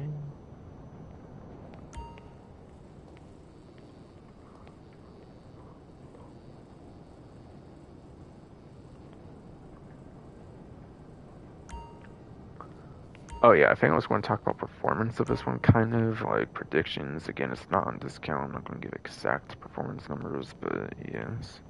but yes. I could actually see it being above average for the whole class for both lifetime and top speed, not so 100% on that for certainty or anything. But still, yes. It's not like a top 10 or anything, I imagine, anywhere for a lifetime or top speed, obviously, on the Comet. And yeah, for performance of the Dinka Kumu, this and the Body 801, I think, were like the very original, like, good like motorcycles of the game for the like Body of the One and the Akumu. I think they were the two like pretty well-known motorcycles back in the early days of the game. I believe nowadays you should still be able to get some pretty nice performance out of the Akumu technically. You could probably do a lot of the time trials in the Akumu, I'm guessing for sure, for like a low budget motorcycle if you want to. If you want to, yes, for sure. It's only a measly $9,000 there.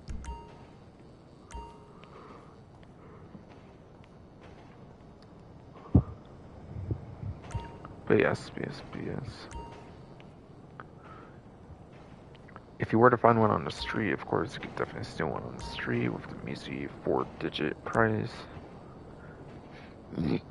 You can definitely easily steal one off the street and store one with the measly 4-digit price, yes, indeed. Fucking throat, motherfucking chill, motherfucking relax, damn it, fuck. Motherfucking ass Christ, fuck.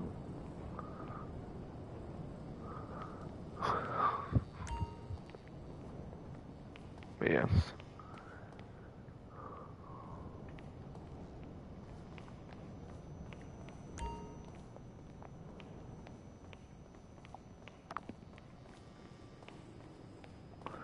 Honestly, being the one on discount, I would honestly kind of put the Michelle GT as the #1 option for best to worst, I guess, being on discount at least.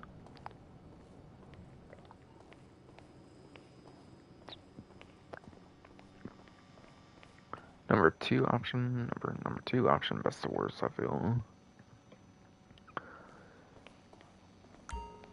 Honestly, I would either put this one at #1 or #2 for the Comet. Actually, since it does like since it does indeed have the exclusive Comet Retro Custom, as I've kind of mentioned, and kind of have to mention to reiterate here or whatever. But yes.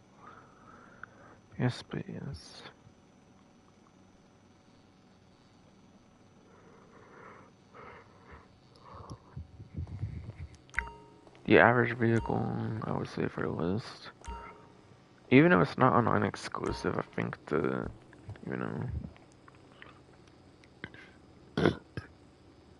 even though it's very much not online exclusive on the Akumu here, yeah, very much not online exclusive, it is still a very damn good performing motorcycle, and so I think it will put it in like the middle, like the average spot for like best to worst things to get, whatever you're in the showroom, whatever.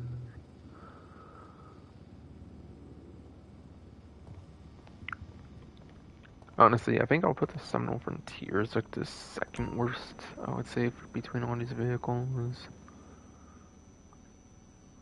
Just because it's another version of the Sentinel, just because it's another version of the Sentinel, and it's pretty known from like day one in the game for a regular, more traditional one.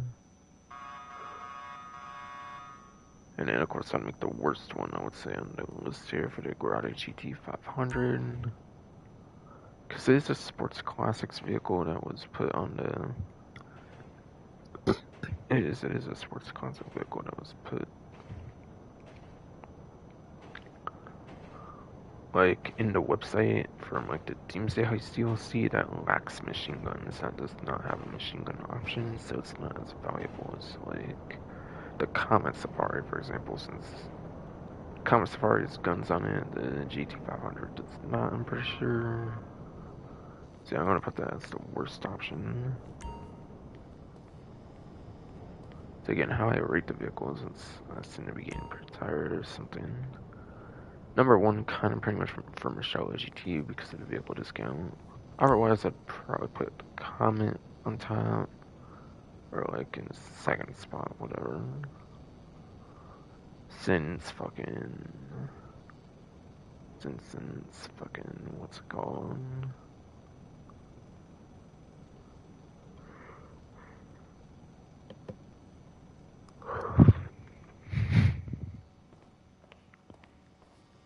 Since, yeah, it does have that Benny's upgrade, like I mentioned, that's right, pretty much. And again, I put the motorcycle as like the #3 spot, since it's pretty good performance, kind of still in a sense. Again, I put that number 4 spot because of it being another version of Seminole. Basically being a number. Basically being another version of Sentinel. Motherfucking Jesus fucking Christ, fucking hell, man, fucking bro. We're all fucking like stuttering or fucking getting confused or something. It's just something at least, yes.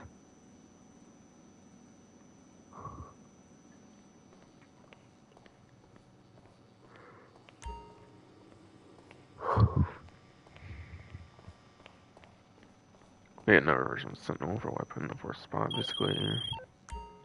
And yeah, GT500, since it lacks guns on it, since it does lack guns on it, unlike other, like, Doomsday Heist DLC vehicles that did have guns on them, basically, yes. Yes, yeah.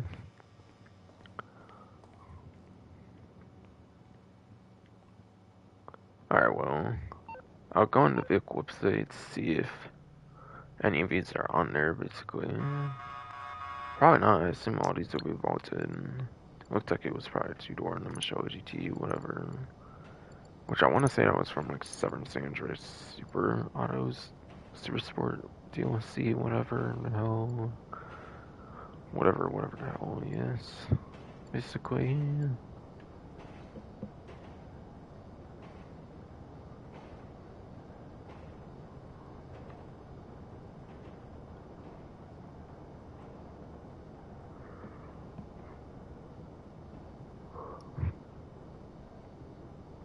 Which, yeah, Severn San Andreas Super Autos would have been with like the Domir GTX.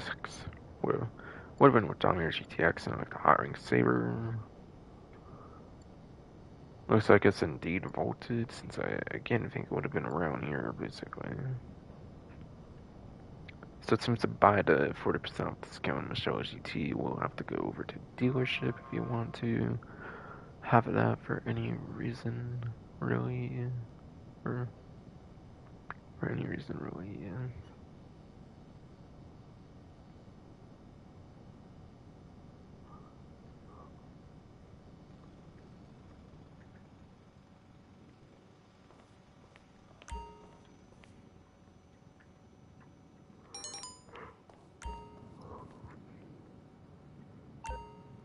Alright, document forgery, whatever.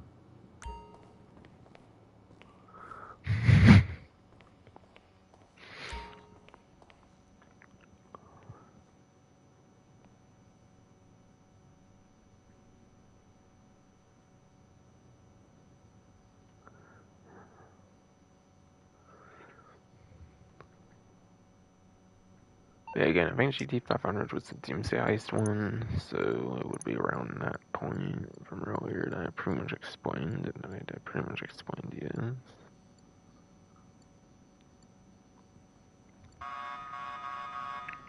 And it's only charge the Comet Safari and the Prior, basically.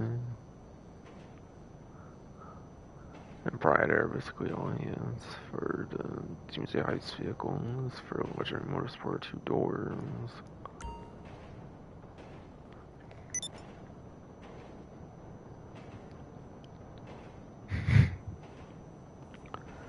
So no Frontier. 4-door, like SUV, pretty much. 4-door SUV, pretty much, yes.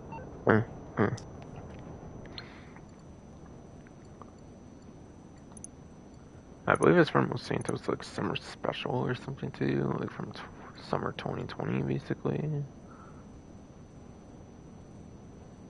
Again, it seems like more previous of like a bunch of those drug war DLC discounts, pretty much, like I mentioned. Like I mentioned, pretty much, yes.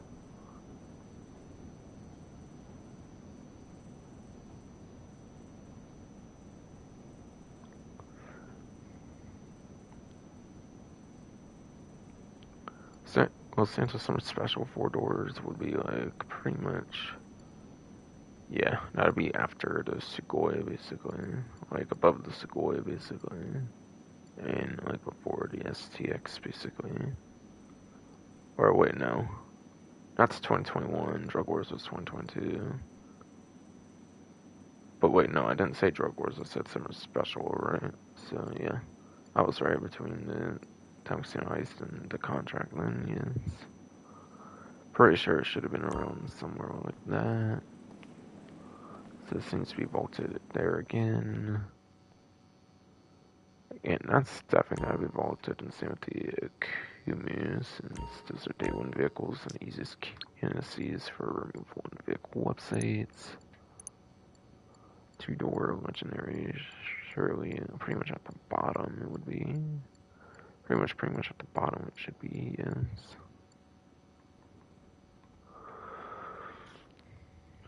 Yeah, no comment pretty much. No comment pretty much, yes.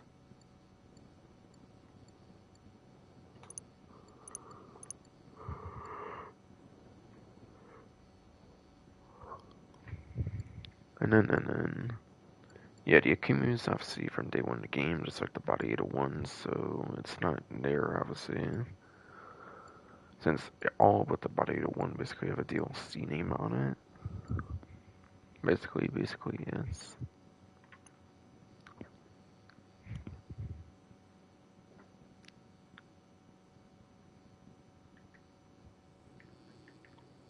Alright, so that pretty much covers, like, if any of his vehicles have no vehicle websites or not, which, yes. Which yes, pretty much it was pretty apparent that was not going to be the case. Surely, yes.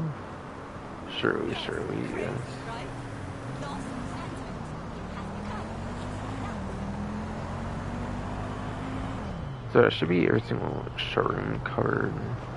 Sorry if things have been getting similar, but I'm getting pretty tired and stuff. I kind of just wanted to pull an all-nighter or some shit, basically. Some shit, basically, yes.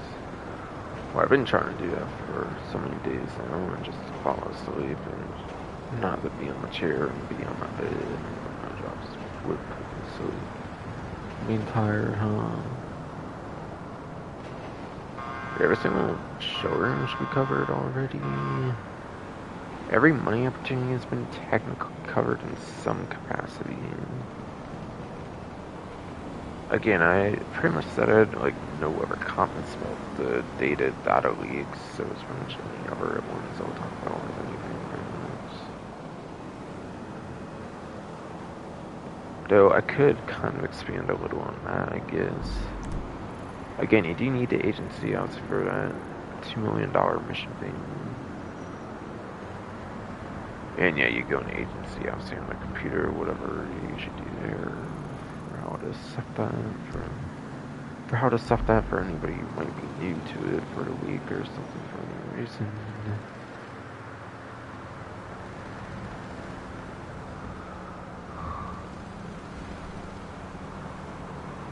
And then the short trips, I did want to elaborate a little more on those since I can actually show what the missions are in the actual game, of course. In the actual game, of course, yes.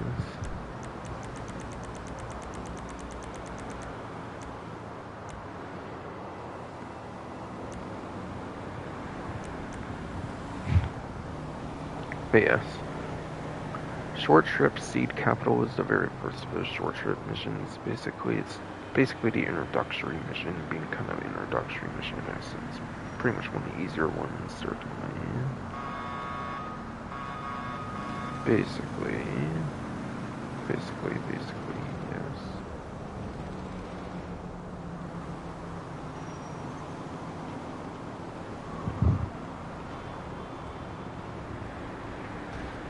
So compared to the other couple, it should be pretty easy for the most part. It should be pretty easy for the most part.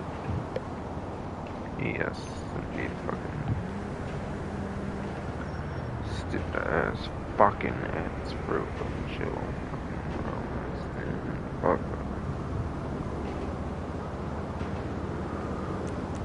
Short trip fired up. Fucking. Yeah, this second mission in the Strand, it's a pretty good one as well. Because you have like a technical or something like that you can steal and you can use like the mounted weaponry there, basically. You can use the basic the mounted weapon, basically. Basically, you can, yes, for using it. Yeah.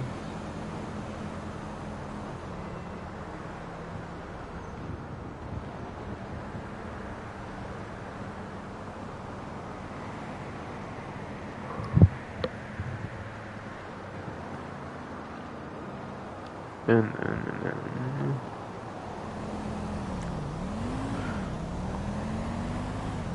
yeah, because of the like technical with the mounted gun on it, basically pretty easy second mission. OG Kush, on the other hand, is like one of those kind of like deal gone wrong, like ambush kind of missions where you get ambushed by like a gang or something, basically. So I would not really recommend this one for money grinding. There's only 3 missions total, so I would recommend Steep Capital Mission 1, Fire Up Mission 2.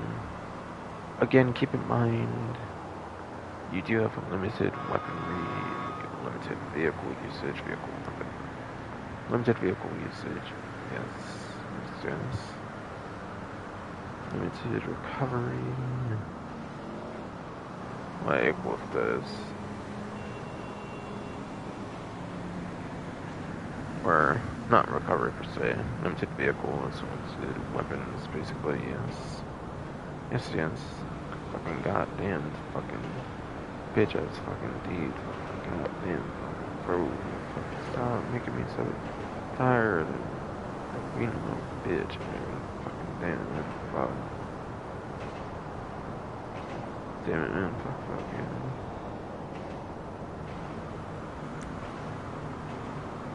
So really, any of those first 2, I would avoid the middle one, basically, which is the finale mission. Since this finale mission, yes, totals, yes. Bullshit, motherfucking ass, bro. Yeah, come on.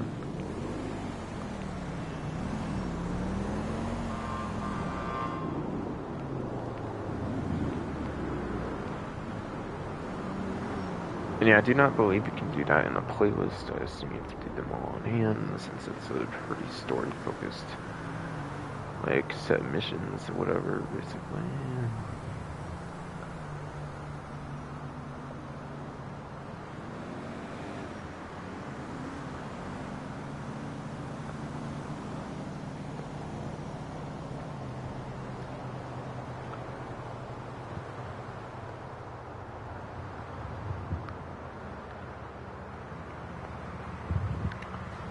Honestly, I feel for the most part, I may have already mentioned everything for the most part on the adversary move, but since I'm actually in the game, I can kind of show some stuff off with it, whatever,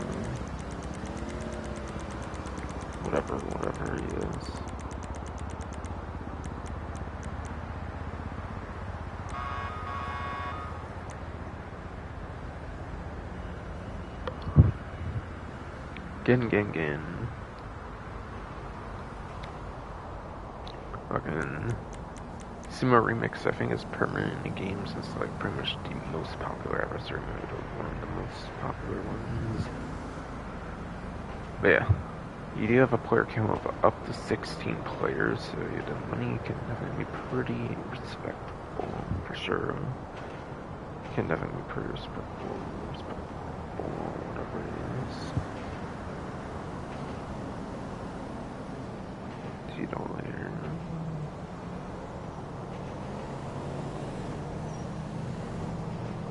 Don't need all areas.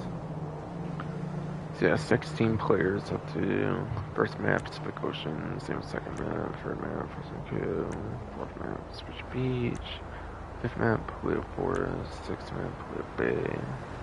Yeah, that's what I nice. Second map here is Procopio Beach. Okay, yes.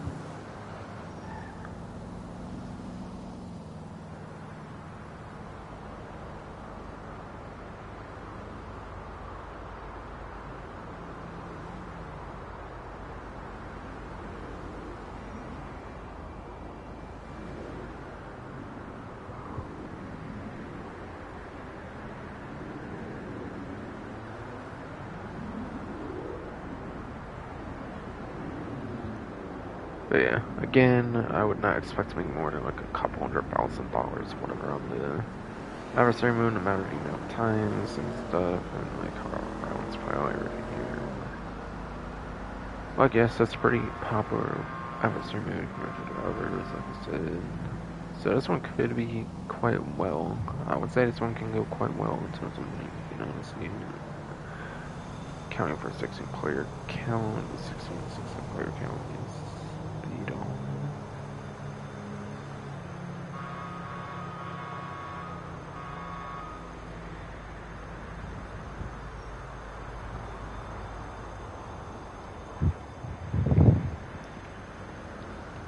Yeah, pretty much already explained how it pays all the, I would say no more than a couple $100,000. When I was talking about it, the menu, like more like some, more like the what's the new section is to search in here.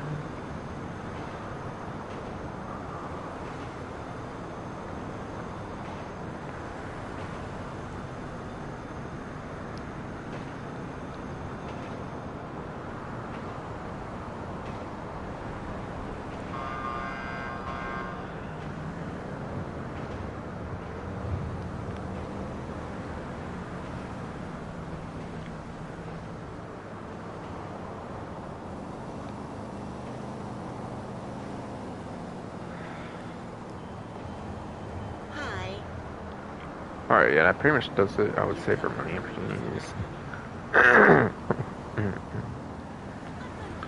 that definitely pretty much does it for talking about money opportunities, I would say, yes.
Alright, so pretty much gotta go over any remaining discounts. Pretty much have to go over any remaining discounts, pretty much, yes. And then I'll do any of the stuff I like to do, like the stash house, like the time trial. Stash house, and time trial, pretty much all that kind of stuff, yes.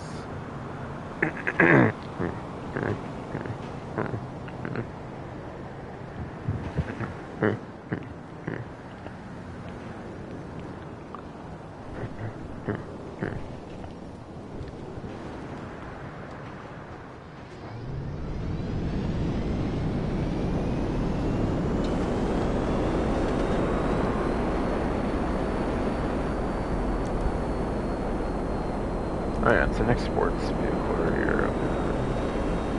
Okay, yeah.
Alright, but yeah, the Coil Brawler, apparently. Pretty old vehicle, actually, way back from like the old Gotham games. pretty old vehicle, actually. Yeah, so it being way back in one of the old Gotham games updates. It was either part 1 or part 2. But yeah. By the way, I think I actually forgot to do the Ballistic Kinjo, unfortunately, last 7. So I don't know if I can get myself one to care about the salvage yard vehicles or going over those anymore. Like, I don't really see there being a claimable vehicle for the rest of Chop Shop DLC, honestly. Honestly, yes. I mean, yeah, kind of wanted to keep a slot open just for vehicles to sell, I guess, anyways, so I don't care that I'm installed too much on the Ballistic Kinjo, perhaps. I may go over to salvage yard vehicles, at least for this and like next 7, whatever, assuming you do not extend this one, like I've kind of already explained pretty much.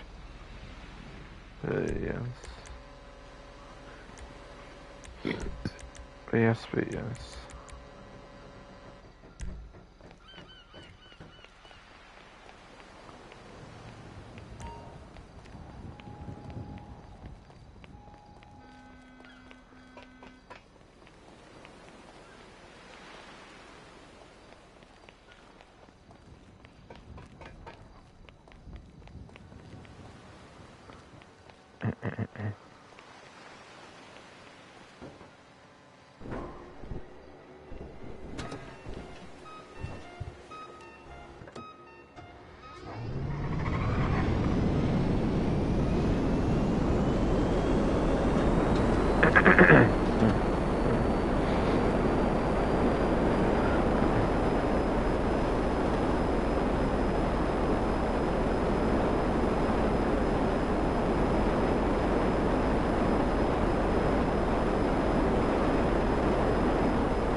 I definitely did unfortunately forget to do the Ballistic Kinjo.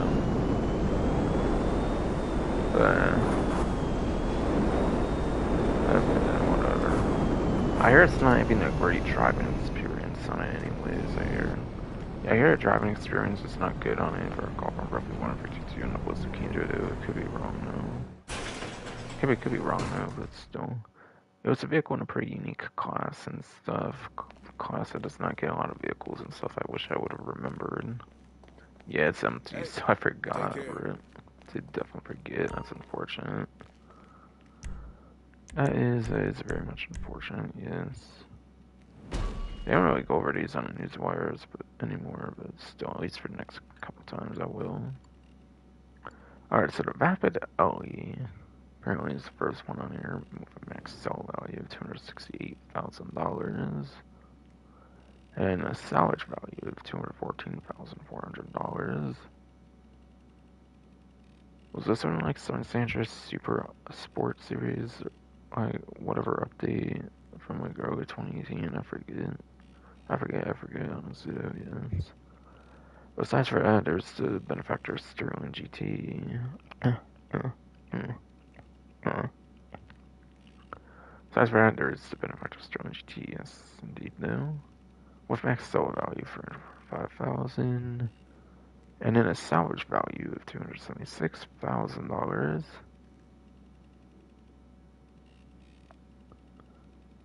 And last but not least, I got Sterling GT. Again, that's the one HSW vehicle that's vaulted for the traditional vehicle, which the vaulted HSW vehicle for the most part too. But that one debuted in the old Gotham games update part 1, I believe, to where it is available in store mode. Brawler is also available in store mode, by the way, for the vehicle I took over to the docks, because again, it's an old Gotham games vehicle. And the old Gotham games updates are actually the last ones to include vehicles in the single player as well. It was so we're actually the last ones to include vehicles in single player as well, yeah. But yes. P-Fister Neon here. Max sale value of $400,000, and the salvage value is $320,000. Salvage value, yes, $320,000, yes, indeed here. Wait, do you lose 20% value when you do salvage value? Is that how it's calculated each time, or like what? Is that how it's calculated each time, basically, or what? Like 20% less, or what? Since I was just computing numbers in my head there with the neon, I guess, so I got confused or something, yes. So I got confused or something, yes, indeed. Yes. Professor Neon, by the way, from the Doomsday Heist DLC, if I've not mentioned yet, if I saw did not mention yet, yes. Which was quite the possibility with my tired body and my shit frozen and everything. Of course, I may have forgotten or something. Bruh, I just got off the laptop there. Leave me fucking alone, damn it. English fucking day, fuck you.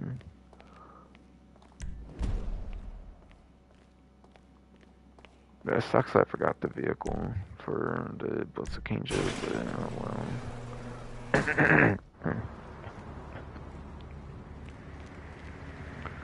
but oh well. But I will, yes.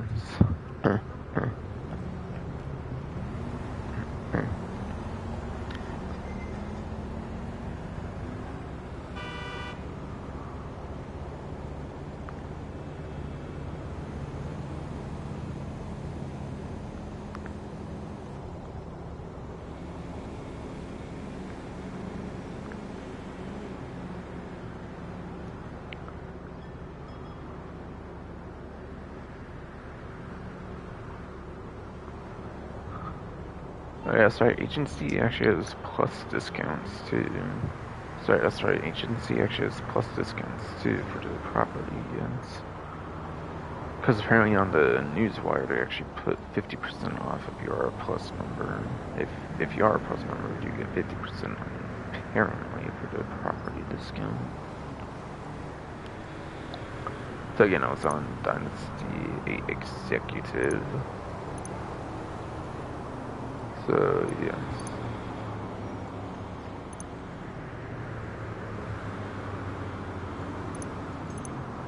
Looks like this one's the cheapest here, a little soul, whatever here, for 2,010,000 to 1,407,000.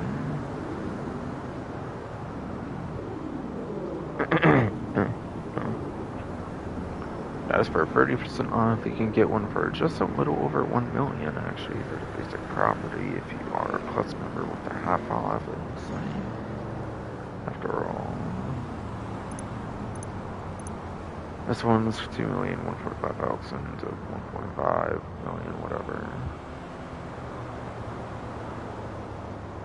Yeah, it'd be like a little over a million, whatever, for like plus subscription people, whatever.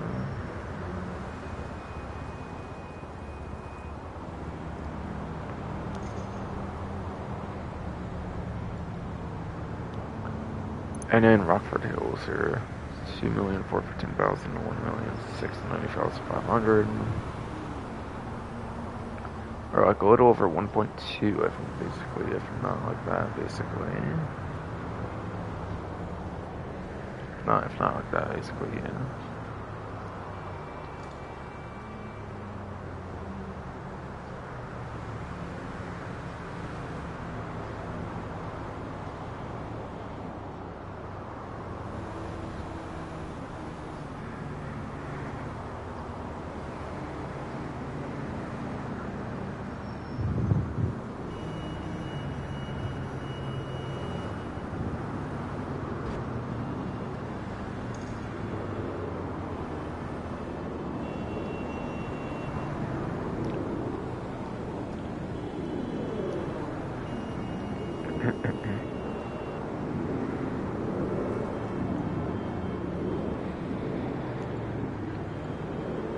Yeah, it's most expensive, obviously, pretty sure it's this one I own, so that would also be more than the rest of those, but since I own it, I cannot really show that off all that well. Cannot really show that off all that well, then yes. Basically, yes. Right here.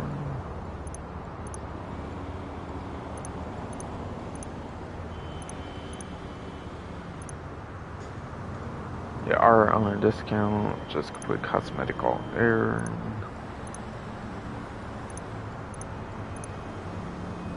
Complete cosmetic like wallpaper all here. Complete cosmetic highlight, that's the same price for each individual color this time, unlike all the other ones, which is different depending on like which one you do, whatever. The armory again, I pretty much explained this one kind of earlier, where, yeah, there is a couple exclusive weapons to your, like the stun gun and the compact EMP launcher for whenever they are not featured in like the gun ban. And even if they are featured at the gun ban, they're guaranteed to show up there, but there's a couple exclusive weapons for the agency armory.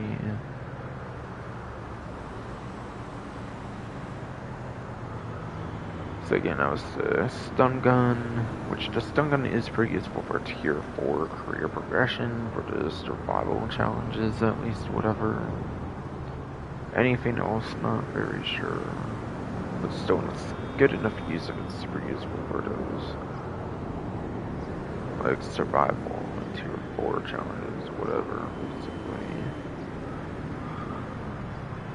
If you are on a 9th generation version of the game, I mean, of course, and I kind of butchered stuff there, so I'm not exactly sure how I did that, but still, whatever, yes.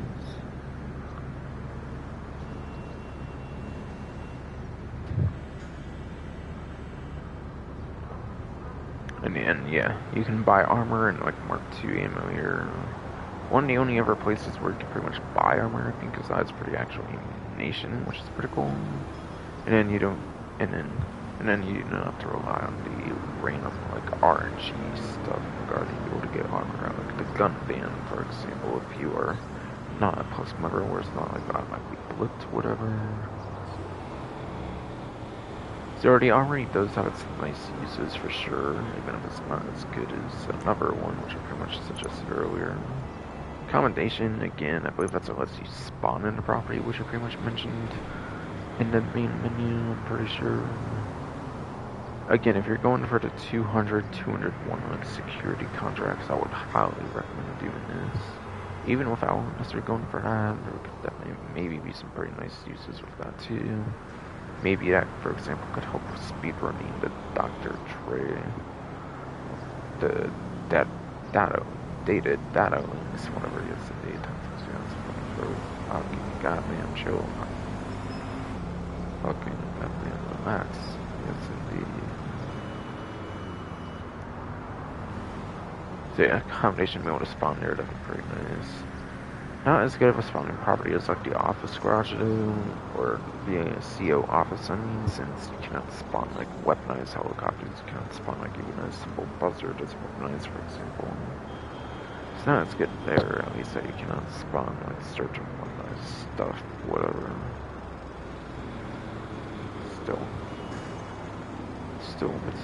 yes.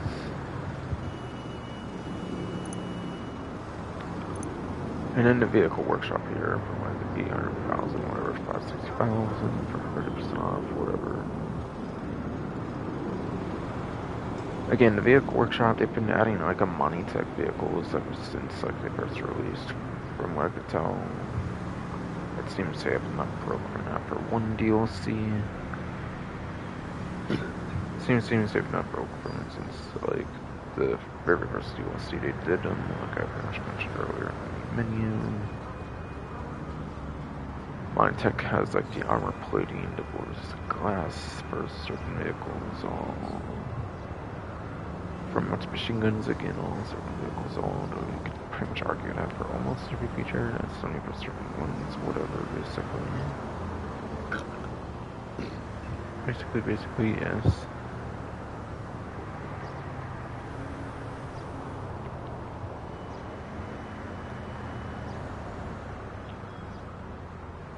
Okay.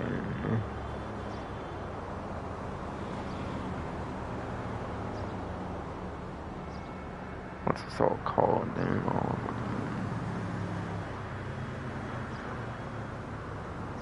But yeah.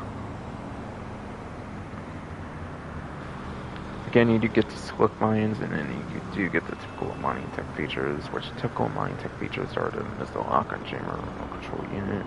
Missile lock and jammer, as it suggests with the name, of course, prevents the missiles from locking on pretty much, which is definitely super useful for survivability in free mode. And then, yeah, remote control units, kind of like an electric, like RC vehicle kind of thing, where like it's an RC, like remote control vehicle thing, basically, but it does work better for electric vehicles, is what I'm basically trying to say. So it's definitely some pretty interesting features for sure on the vehicle workshop that you can get, no doubt.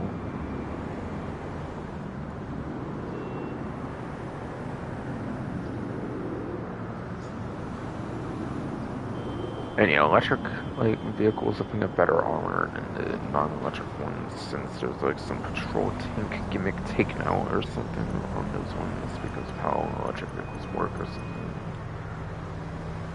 But yeah, also property discounts pretty much for the 30% off the agency properties and then upgrades modifications, or 50% if you are a plus member for the property ones in particular.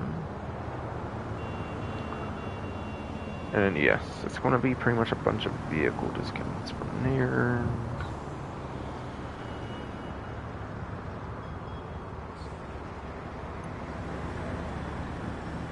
And then there's still going to be the gun ban as well afterwards.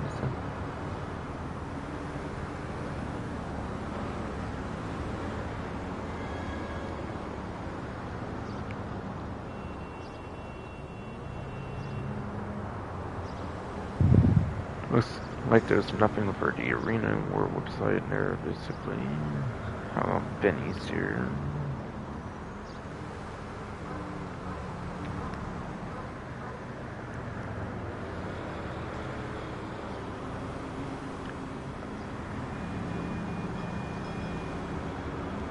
Not looking like Benny's has anything either for discounts here. For discounts here, yes, basically.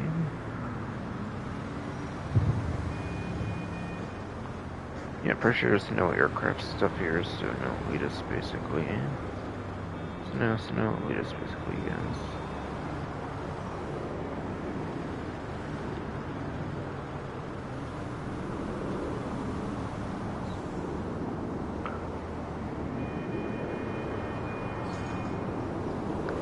What generation have a bunch of them? What generation have a bunch of them, yes. Alright, starting with the Classic Q Broadway. Classic Q. Yeah, the Broadway, whatever.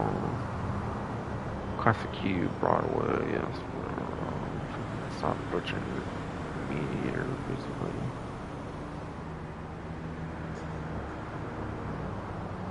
But fucking no, bro. It's fucking chill. That's got. Oh, my fucking ass, damn it. Fucking chill. That's Christ.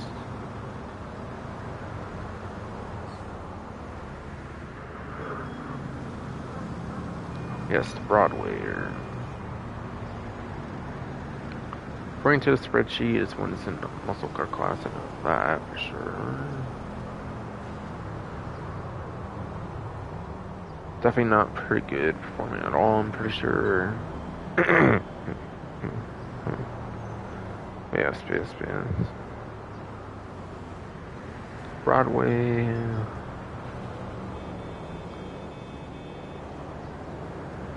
It is in the bottom of the K tier, which gives it 66th place for lap time, and then it gives it 71st place for top speed.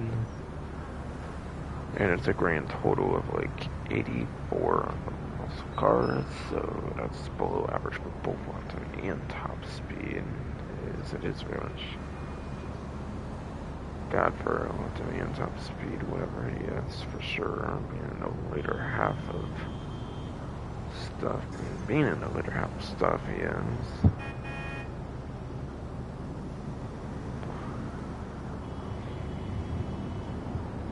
So it's not a very good performing one. You want to get more for the like personal preference customization kind of reasons. Plus, it also does previously feature in Grand Theft Auto San Andreas, which would help probably as well, to be fair.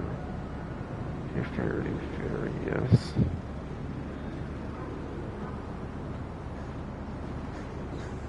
Dito, whatever. Yes, definitely one overall performance there. This one did bring back the classic Q like logo basically for the vehicle. So that was pretty cool. I think it was the first one that actually brought back the logo, even though there was several vehicles in the game. I think that could have worked with that had it been introduced much earlier on or whatever. Certainly, I imagine. Yes, of course, yes.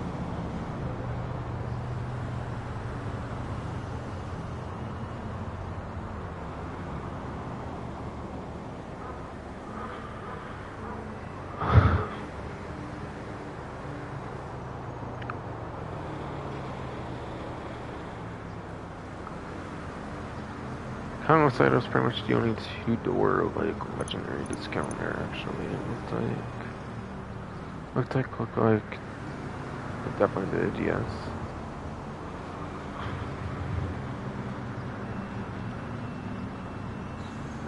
It's not nothing for four-door basically.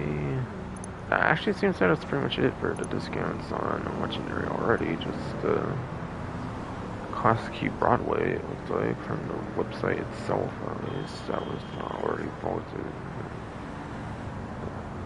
That was definitely not already bolted, yes.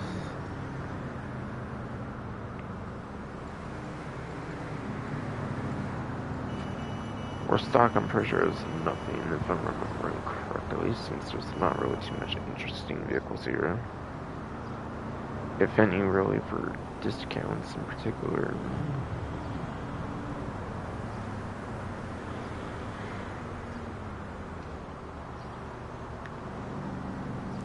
Oh, actually, there is a Warstock vehicle, actually, with the taxi, I believe. Yes, there technically is with the taxi, yes.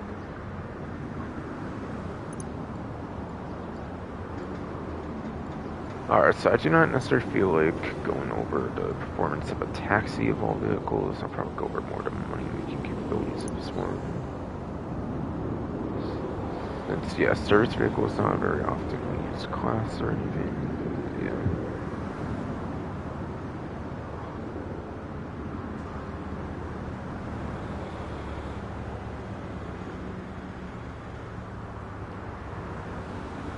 Every single vehicle discount actually looks to be 40% off, so taxi 40% off goes from 487,500 292,500 to 292,500, whatever it is.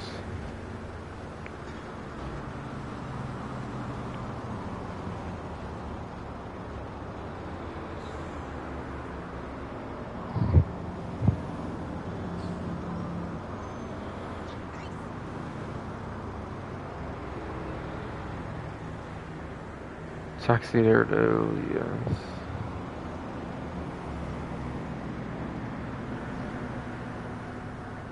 But it can use it for taxi work. They will be adjusting the taxi work actually when it comes to next DLC for payouts. But yeah, right now the taxi work payouts pretty much suck ass. They're garbage. I would hope to see them more along the lines of the 3D universe payouts and like the single player games and 3D universe from Grand Theft Auto 3, Vice City, San Andreas, stuff like that all. Stuff like that all, yes. Not exactly, because I know like if they did the exact formula or whatever, it'd be pretty busted for money making if it was the same way as 3D universe works with it. But at least make it somewhat of a top towards some detail on or something. Like fucking what the OG version goes for. Whatever. I'm getting super tired, whatever. Fucking. I got sidetracked with something else, whatever.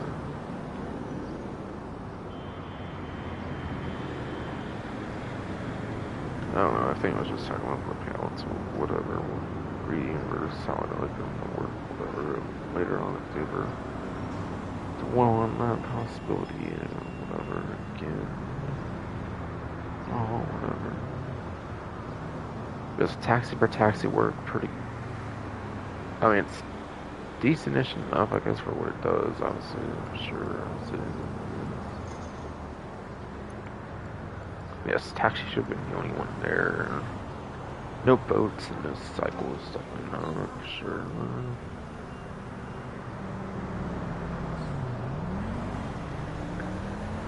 For sure, yes.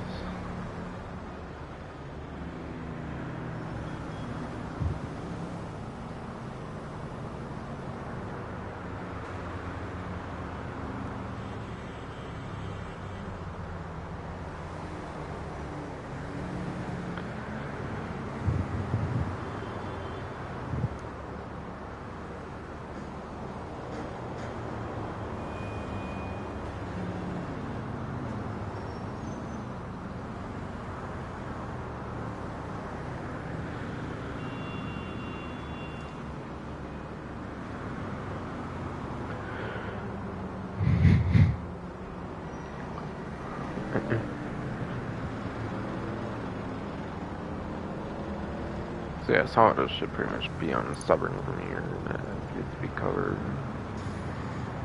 Nothing for featured, of course, is pretty much expected. Two-door, carrying Everon, classic, Tacoma coupe here. The hiring Everon is a sports class here, but yes. You can use this vehicle when it comes to the hiring races, whatever, so it is able to be used pretty exclusively in a money opportunity now when you just a couple other vehicles you can use for the hiring circuit races. This one's apparently top speed focused, which most times does not matter too much, but apparently top speed focus is actually really good when it comes to hiring races apparently, so this somehow turns out to be the best of the hiring vehicles in the game for the hiring Everon. But yeah, yes, to be honest, you just get your typical race payouts, I believe, of 16,000 or whatever it used to be on the 2 times money.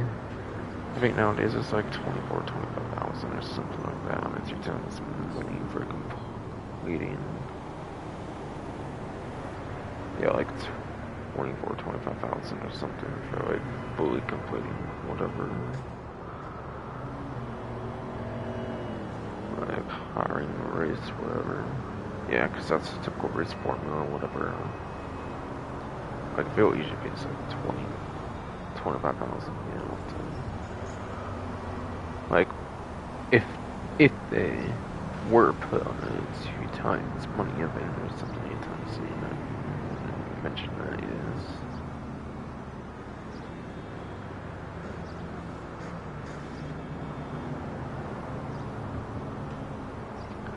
But yes, pretty much apparently it's the best hiring vehicle they can be using again, because apparently top speed's pretty good for those.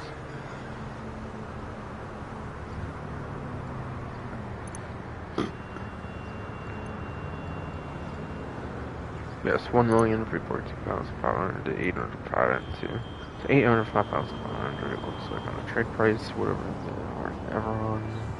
Pretty sure I had a trade price on it, I believe, yes. And then going from 1.5 million exactly to 900,000 for the classic Tacoma coupe. Fail, whatever, all. Yeah, it's pretty much the Grand Theft Auto San Andreas, King Car to Tacoma, basically, but it's the HD universe version of it or something. It's basically kind of, not exactly, I'm sure it's different, but something like that. when I'm going through all that or whatever it is. But yeah, this was actually a free vehicle in the game when they first released it, pretty much. It was pretty much at the way end of the month of December or whatever. Kind of.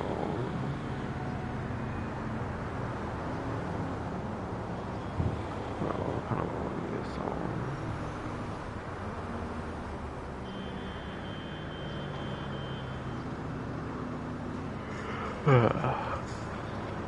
Fucking Christ, sorry, that's fucking body and shit.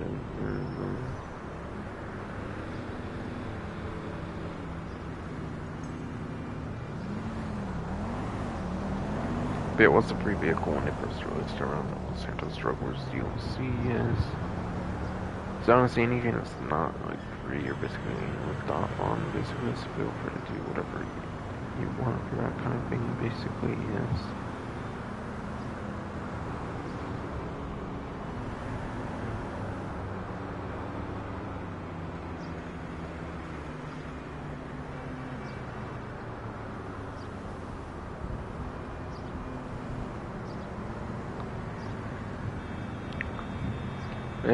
Yes, shitty tire ass fucking body, damn, fucking. Yeah. Fucking.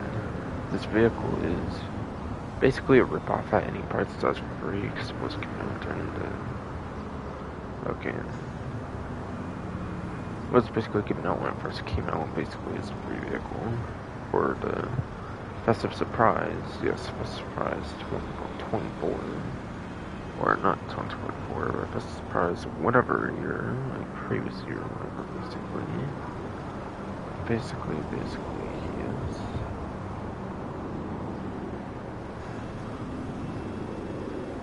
But yes, what's the performance of this vehicle? Just want to go over here, shall we? Muscle car, again, just like the Broadway from earlier. Basically, yes. Looks to be the. I mean, yes, it is a Tacoma Coupe, obviously, as I pretty much mentioned, but it looks to be in the F tier for the spreadsheet, for the tier, or whatever it is. The F tier for muscle class, basically, yes.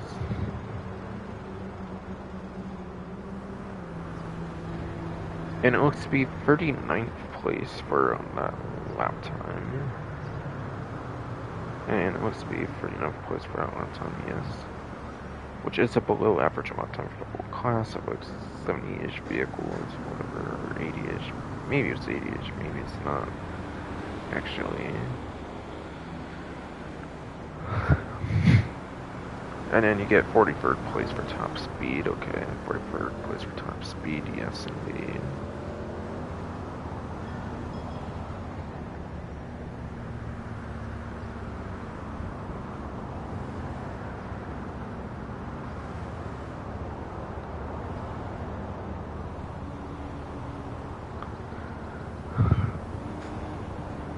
Yes, 39th place is above average actually by a little bit. By a little bit, it's basically above average for the stuff all.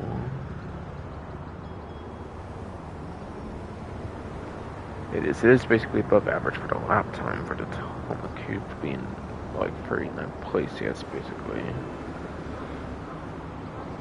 And yes, 43rd place for top speed. Is technically not all that good actually, so that's below average for sure. So it is basically being below average, yes. So yes, above average, but just barely above average for the, like, first thing I pretty much mentioned for appearance, whatever. Or not appearance, but fucking performance. Yes, lap time. yes. Fucking nose, goddamn. Oh.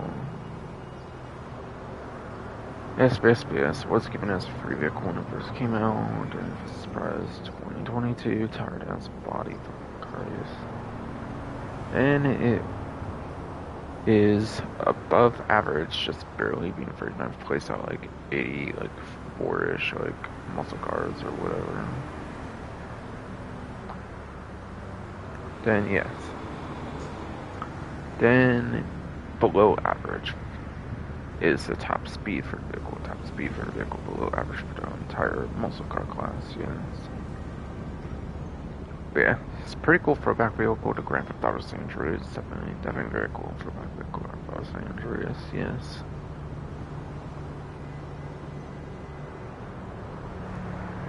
So I'm mainly get it for retro and nostalgic sakes, basically. Mainly do it for Grand Theft Auto San Andreas, whatever, yes, for sure.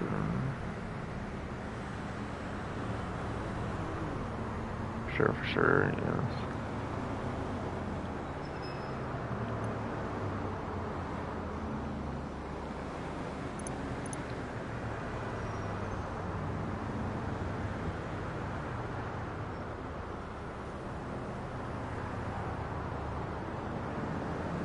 Alright, and it looks like the Vapid Damier GTX is next here.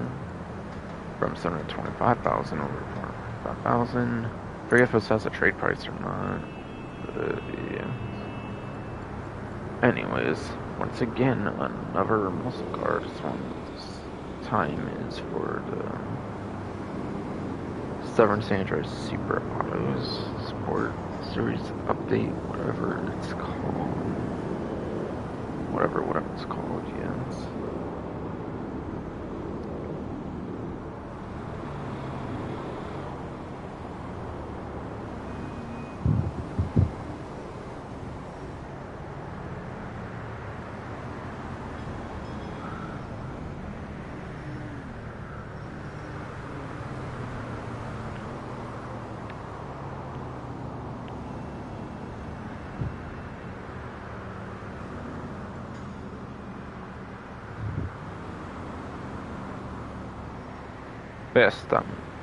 Yes. The Damier GTX here is apparently in the C tier according to the spreadsheet for muscle car class, and yes, for the C tier, that's good enough for 20th place for lap time. 20th place for lap time, yes, and then also 7th for top speed. 20th for lap time, yes. For a long time, yes indeed. Fucking stupid fucking nose being all noisy, what the hell. Again, 20th for a lap time, which is definitely very much above average for the entire muscle cars class all here.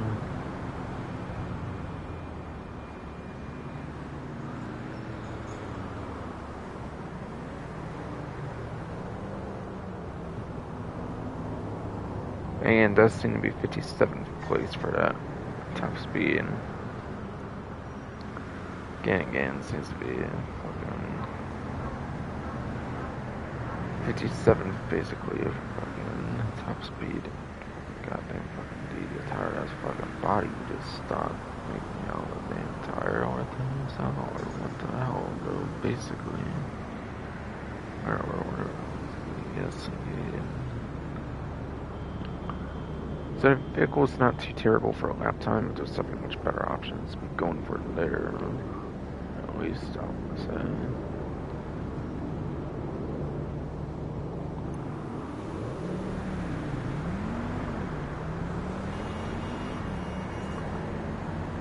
And the Declasse Hot Ring Saber with the Hot Ring Everon and other Hot Ring vehicles, you can use it in a pretty exclusive money opportunity for the fucking Hot Ring races, basically. And this one's more lifetime focused over top speed focus and like here in Hot Ring Everon. I believe it's the second best open wheel option you could choose, with kind of worst one pretty much being the one that requires the like lever or whatever to get above or whatever. Yes.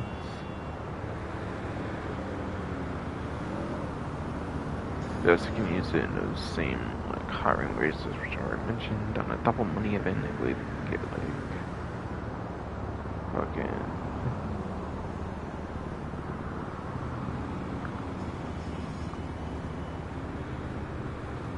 Can guess more known for lap time, top speed.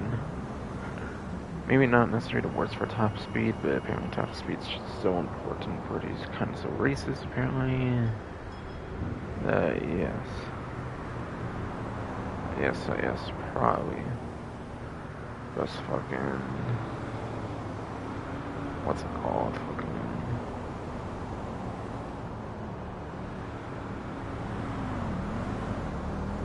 Yes, better for a lap time than the top speed, basically, on this one. Top speed's apparently better when it comes to races, so...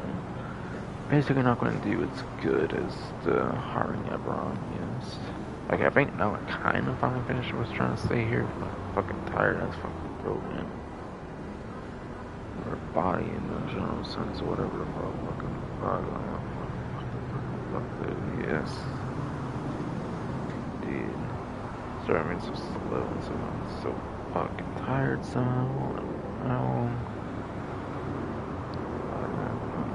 Yes, what the fuck ever, yes,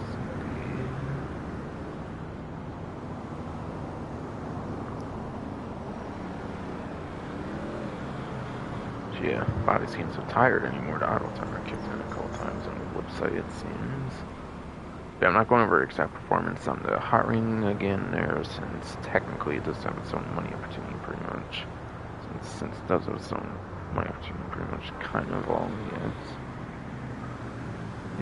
Yes. Tired ass eyes, damn, come on, no. Yes, I technically went over these, even if it took a while or whatever. Maybe not the most understood because of my entire ass body. So I'm going on more.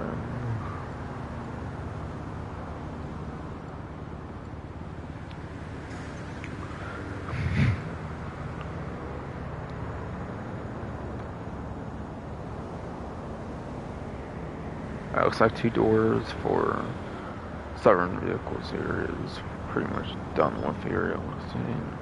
Seems pretty much done with it, yes, it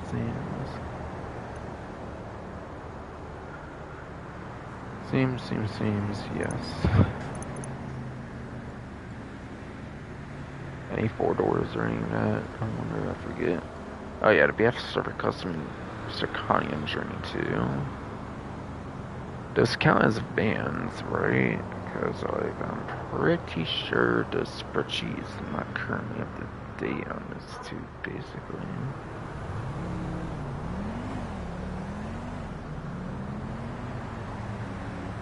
But yes.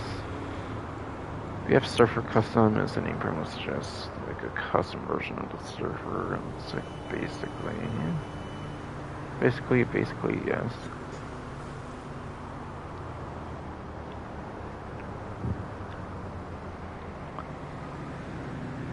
If the regular Surfer's in vans, I believe the Surfer 2 would very much be in vans as well. Whatever, yes.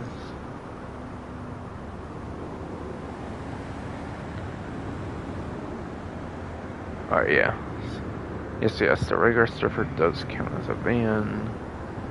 Surfer Custom, yes.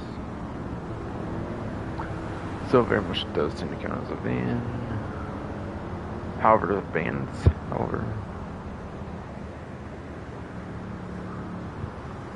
However, the spreadsheet for vans has actually not been updated yet, so I'm not going to go over performance of those then.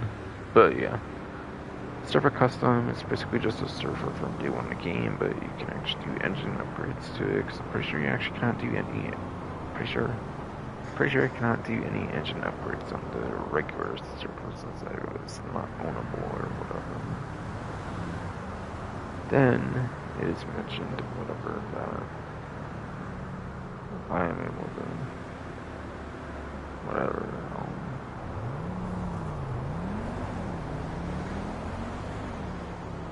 It's basically just like a customizable version of the Surfer, since apparently the regular Surfer is not customizable, if I recall. If I do recall, yes.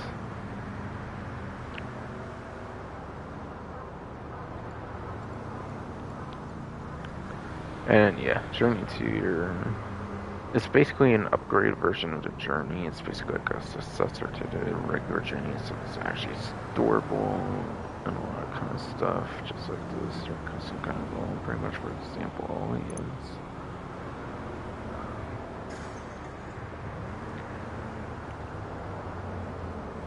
But yes, the regular Journey also counts as a van, and again, the van spreadsheet is not exactly been updated yet, so not going over any of that, so it's not going over any of that at all, yes, for sure. Physically, for sure, yes.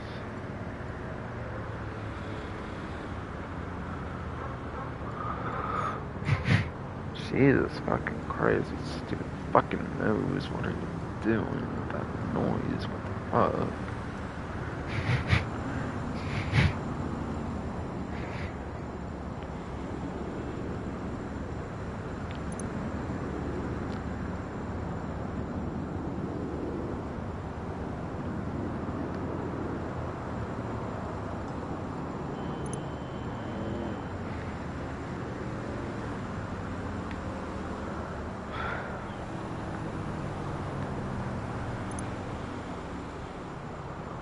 Alright, yeah, that was pretty much it looks like, for the discounts, for vehicle discounts. For vehicle discounts, at least, yes.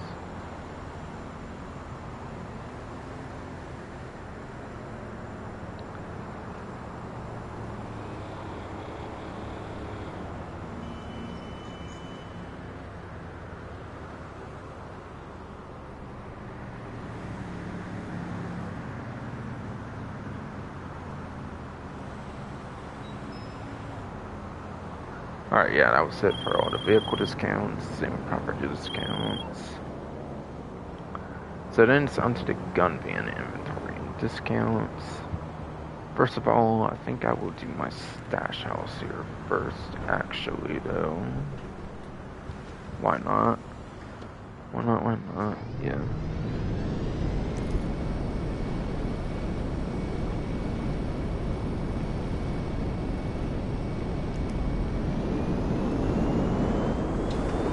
And it's actually probably gonna be a 3-hour fucking stream just because I'm so fucking tired. Unfortunately, dude.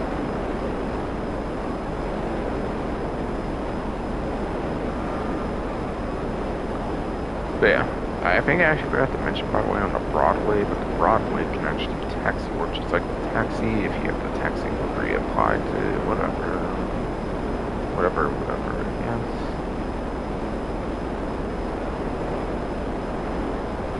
So people, just so people are aware, just so yes, people.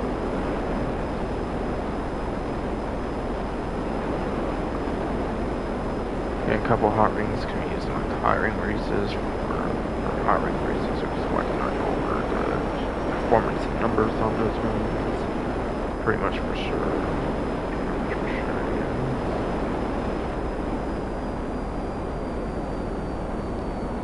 Anything else worth mentioning in the comments? Fucking getting tired of something I kind of get over and mention it's fucking late, but still.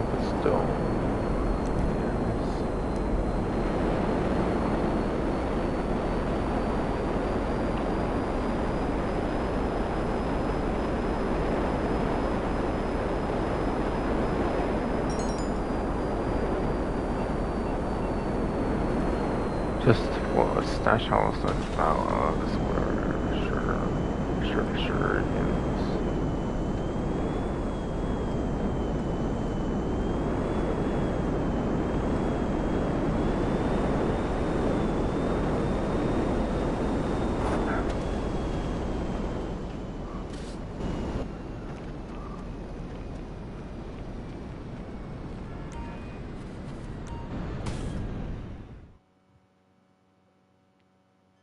You look at me that way! You're fucking dead! Protect yourselves! We got mobs down! Dimwit shithead! fucking savage!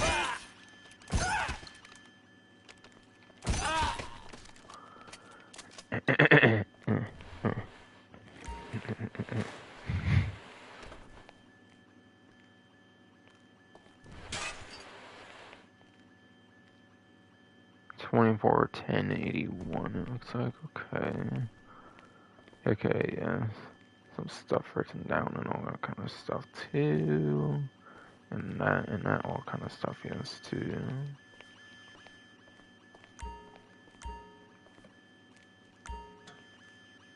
Was it 24, 10, 81? I think I might have forgotten entirely because my tired is, so... Oh, it was, okay, cool. I did remember very good.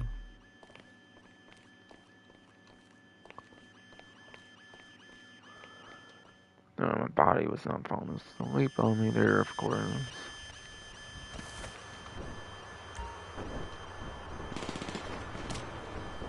Fuck you!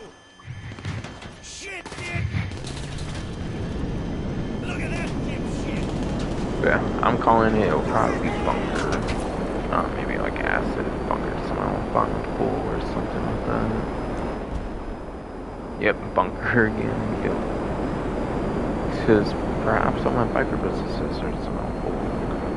Perhaps on biker businesses could smell be all entire pool. Oh no, yes, yeah.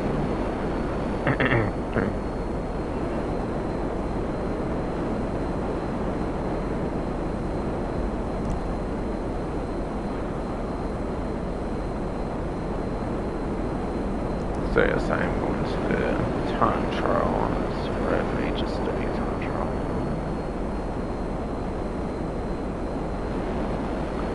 But before that, I'll probably talk about the gun ban stuff. Or before that, I'll probably definitely talk about the gun ban stuff because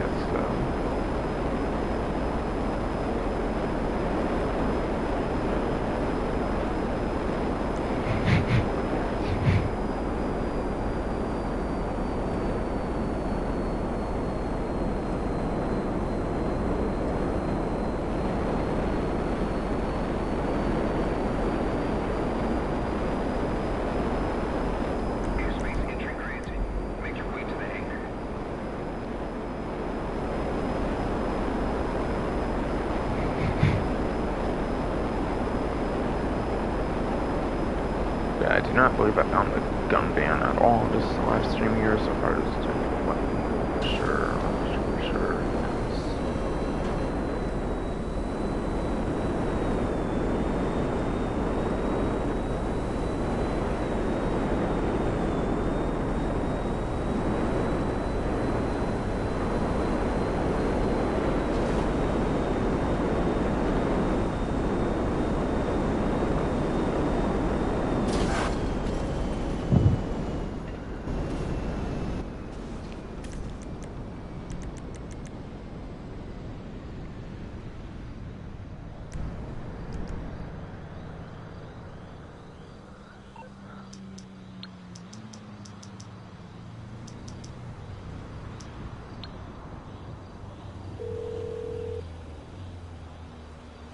You're through to your garage. You, need me to bring you a ride? Alright, fucking...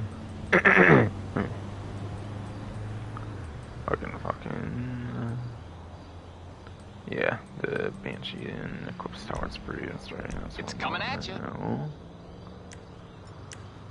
Yeah, then I'll go over to gun van contents pretty much here. Pretty much here, yes. Alright, so gun van inventory and discounts here. There is the compact EMP launcher that's available, which I already mentioned is usually only available at the agency, but for this week it is also apparently available for this week at the gun van.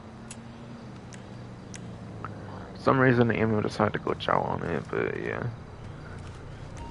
EMP is basically electromagnetic pulse, and it like disables vehicles when it hits it. Now, you would think the electromagnetic pulse could also disable weapons, and it's only the case apparently if it's like tied to the engine. And the only vehicle apparently that has like weapons tied to the engine is apparently the buzzard attack chopper. Any other vehicle you do disable the vehicle from moving, but they can still use the weapons basically for if you are using it on some kind of player or anything like that for PvP or any of that. Perhaps player versus enemy if you use it on some like weaponized vehicle. It could still of course fire, of course. It sounds like no too in that case. That case, yes.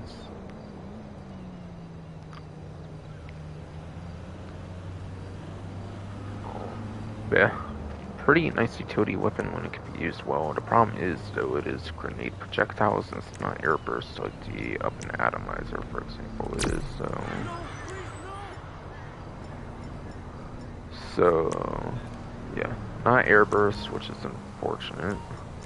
Not airburst for sure, which is pretty unfortunate, yes. Because it makes it hard to hit like air vehicles and whatnot. It's pretty much impossible to do much of anything to like an air vehicle with this kind of weapon. And so it was just a reskin of the compact grenade launcher, but with the electromagnetic pulse grenade instead. It looks like the Widowmaker looks to be at the gun van right now. Which is basically the minigun from day one of the game, but it has like the red like tracer kind of stuff. It does have the like red tracer kind of stuff, or like the red lasers, for the red lasers, pretty much, yes. Fun fact, by the way, when you put like the minigun in the gun locker, actually makes the Widowmaker essentially infinite ammo. If you are having like ammo glitches with it or something for any reason. You can pretty much say the same the other way around. If you have like, the minigun and you have the Widowmaker in the gun locker, it pretty much makes it essentially infinite ammo, because every time you like re-lobby, it's basically going to give you full ammo for similar types of weapons because of how the gun locker system works or something. So using that, the Widowmaker can be absolutely useful. Sure, otherwise not so sure it's going to be that useful, but still. It can be useful in the right circumstances, at least. The pump shotgun also looks to be at the gun van right now. Not much to say there. It is one of two Mark II weapons with the explosive rounds, and again, it does have a Mark II upgrade, so it's pretty good. I would definitely recommend picking this one up, just to be able to have access to the Mark II upgrade.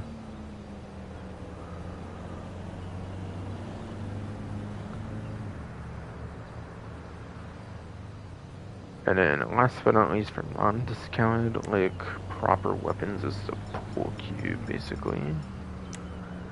But it's a pool cue, there's no billiards, like, pool, like, mini-game, unfortunately, but, yeah. You might be able to use this as a biker melee weapon, if not, then it's, like, mostly pretty much completely useless, I feel. Honestly, though. Honestly, yes.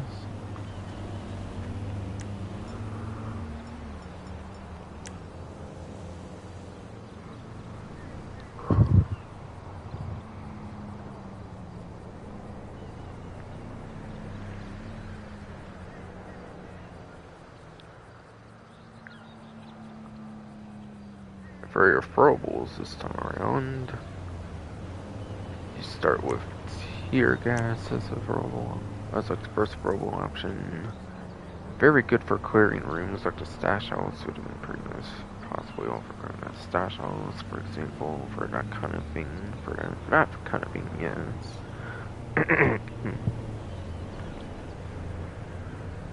Pipe bombs. Pipe bombs, pipe bombs. It's basically the Lost and Damned DLC, like throwable back from Grand Theft 4, the Lost and Damned DLC. Apparently these are safer to throw out of vehicles as far as I've heard. As far as I've heard, you dumb motherfucking twisty ass, tongue twisty ass, fucking ass, bro. Yeah, as far as I've heard, these are actually like much safer to throw out of a vehicle than a sticky bomb or something, since sticky bombs can easily get shot out of your hand or something. Yes. Again, that is as far as I've heard. I've not actually necessarily tried anything like that ever in my time of playing the game, though.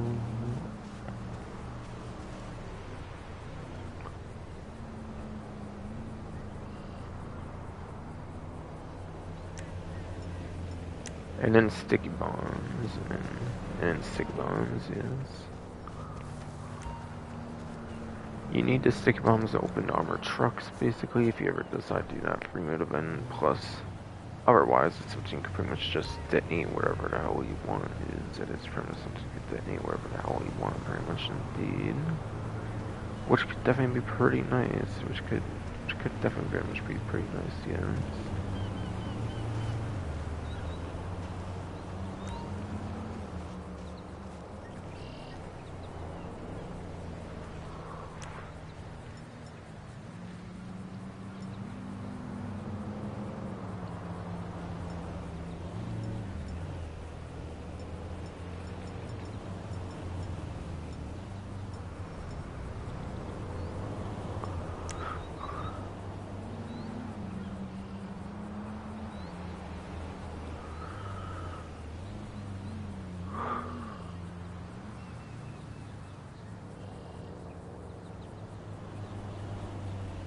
Alright. And then for the first discount weapon of the two, there is the double barrel shotgun.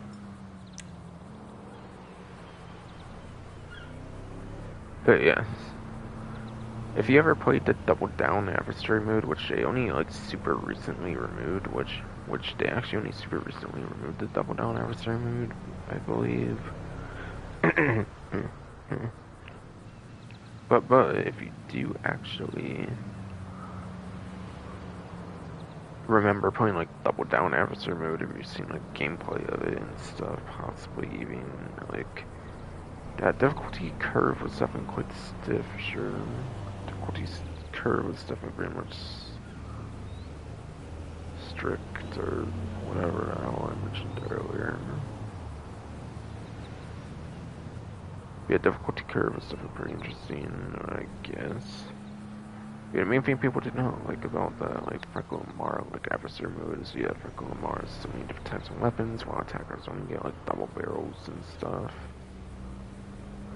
So it's pretty much obvious what team is going to win, and I was playing in, like, free game, basically.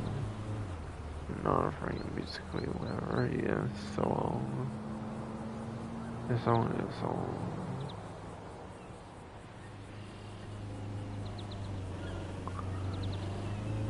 I guess it's only 8 times by minute,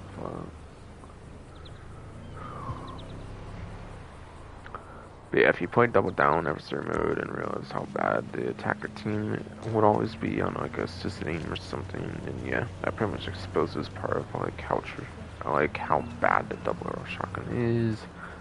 Plus, yeah, even if you double tap the trigger or something like that, like Red Dead Redemption had like a double tap trigger feature, I believe. Like, yes, even Red Dead Redemption, the first one, had something like that. Like, even doing that all, whatever, fucking...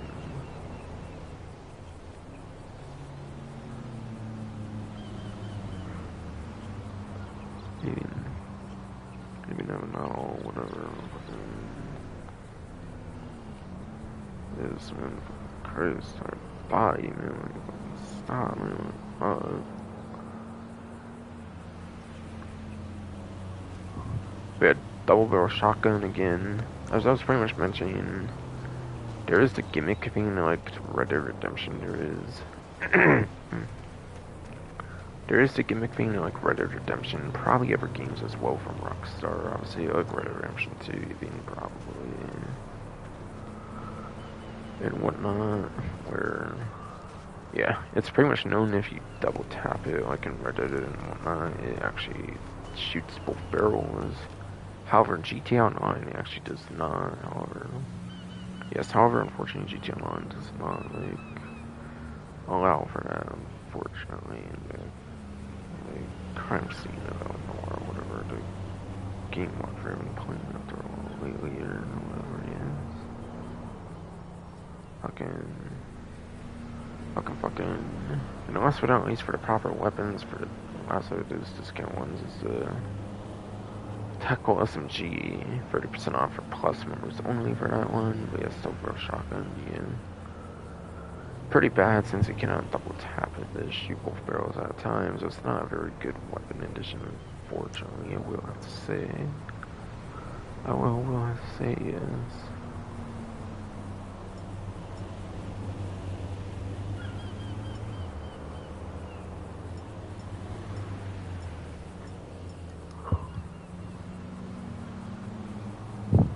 Again, last but not least was the Tactical SMG, since I technically went over to double barrel. It didn't take me a couple times because I'm being tired as fuck and shit.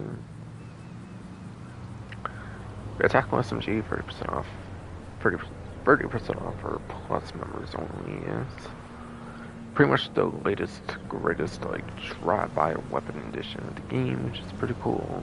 Which is pretty cool, yes. Not counting the, like, festival in here, pretty much, just in case, but still, yes.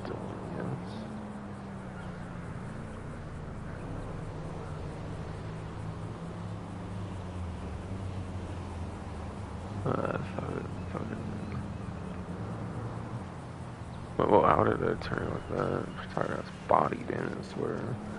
Yes, the latest and greatest drive-by weapon, pretty much. Which pretty much dethroned the AP pistol. That was pretty much the best, like, traditional drive-by weapon with, like, 36 rounds. And yes, I know there's certain areas, like motorcycles, like sides of helicopters and stuff where you can shoot extra stuff, but still, yes. Going from literally fucking 36 rounds to 60 for extra 24 rounds of killing with a drive-by weapon is pretty huge, though, for sure. For sure, yes. And, yes, last but not least, I gotta go over the armor, basically, for the gun van, and I'll basically do it. And I'll basically do it, yes. So, like per usual, the gun van also has armor. Like per usual, it does also usually have armor too, yes. Sure, yes. So I should have given enough good thoughts on each weapon. Slowly but surely with how tired my dumb body is right now, after all. Yes.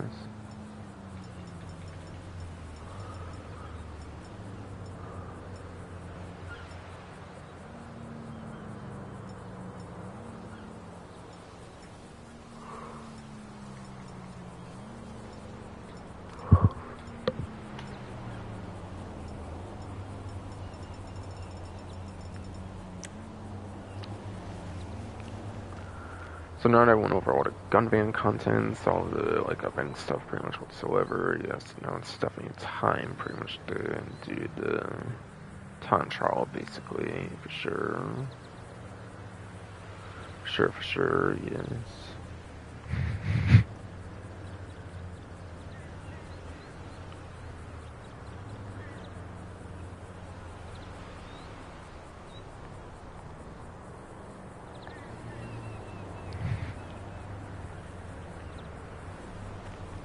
Yeah, it sucks to stream me at the 3 hours, but like I just got so fucking tired eventually, and yeah, that pretty much explains it.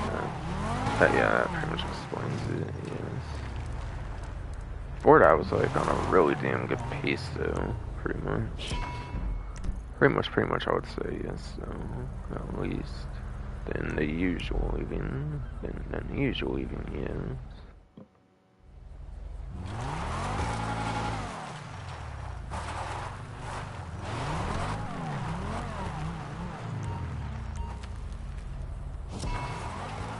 So as soon as time trial, HSW time trial was about a Banshee, HSW for the first time, basically. Wow, was there like a retrieving or something, did I realize, or what the fuck? Or what the fuck, man? Alright, it's like afternoon time in the game here. It is basically afternoon time in the game here, yeah, so... Should be bright for a while still, it seems. Sure, yes. Oh, there's a little thing over there. I did not know that, actually. My bad. My bad. Okay, the Banshee handles like ass, though, if it will. Goddamn. I feel it handles like ass on this HSW version of this. Fucking crazy. Damn it, yes. Bird times the charm, hopefully, at least.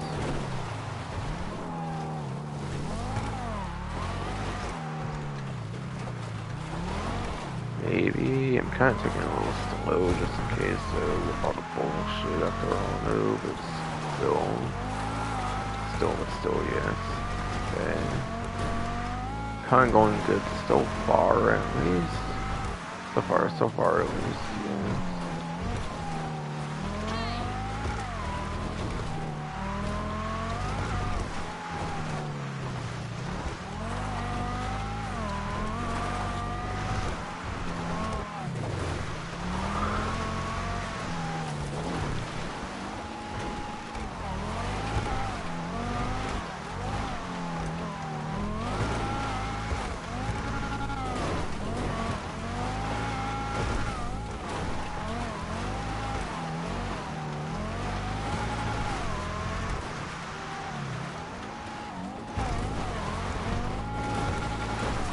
Alright, rabbit or some bullshit, yeah.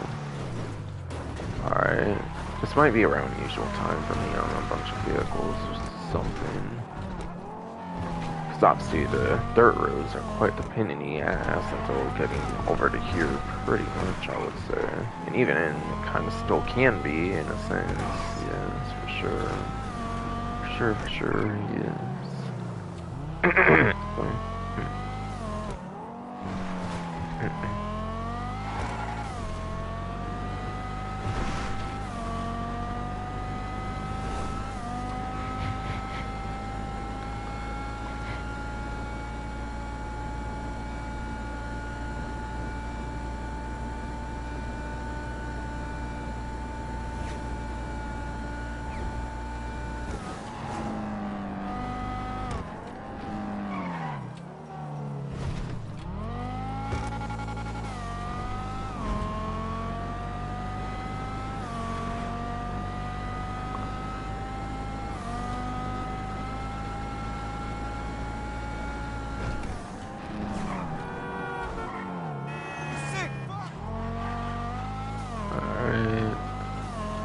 Not make a full stop around the highway there, so good. Not that I really expected to per se, but maybe I have done in the past or whatever, which is why I mentioned that, whatever.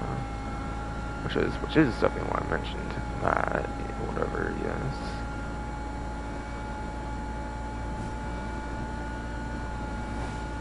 I really hope I can do this first try. Let's do this. My first full try, so I can get this done before 12 p.m. would be nice in real life right now. Pacific Standard Time or whatever, yes all.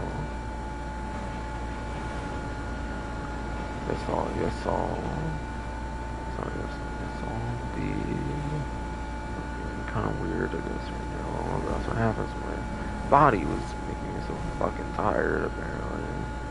Fuck's sakes, though. Oh shit, okay. Come on, please tell me I can do this, please. First full try, I hope. Really hope, yeah. Oh, come on, please.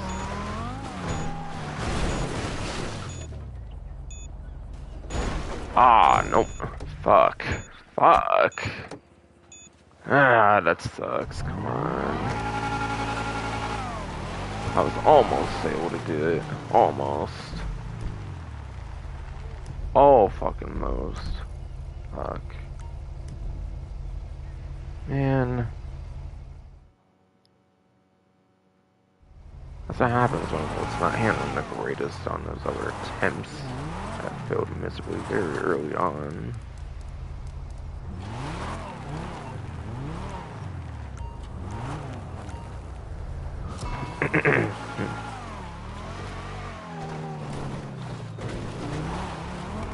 Go.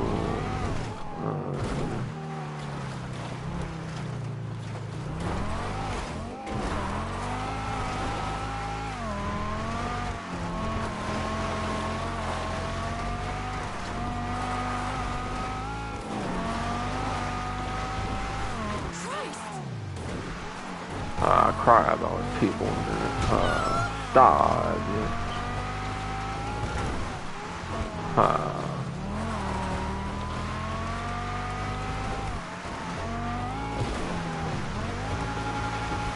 Man, I thought I was about to tip over some shit somehow or whatever. Come on! Go. That's ridiculous. Come the fuck on. Hitting a rock really, character. You're hitting a fucking rock somehow. Really.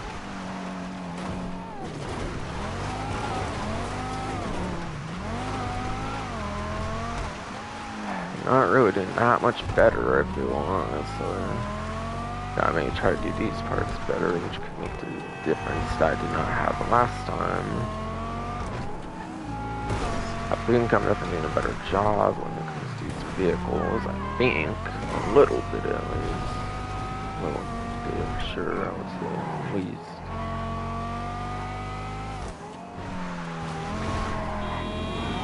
I went for dirt, tried to do a bit. I need to add up a shortcut. Not sure how that's gonna work out though, sure, but still, whatever. It is what it is.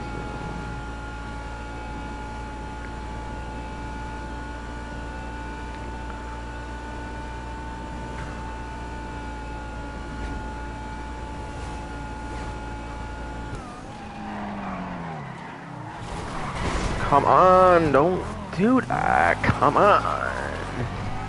Fucking idiotic character, you know. Fuck, man. Well, I was gonna have to hit that somehow with a fucking bike. Come on, why are we on the dirt?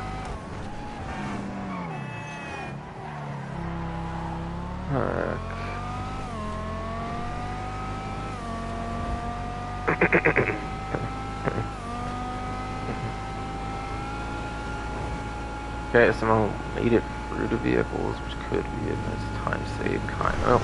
Oh, fucking way, come on. Not trying to be in the dirt.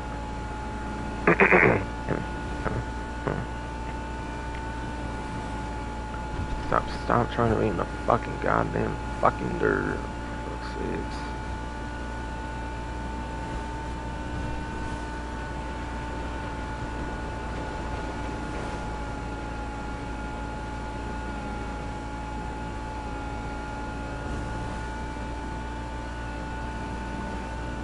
I really do not necessarily know if this is going any fucking better. Miami must be going worse because of bullshit. That's all I know. All I fucking know, at least, yes.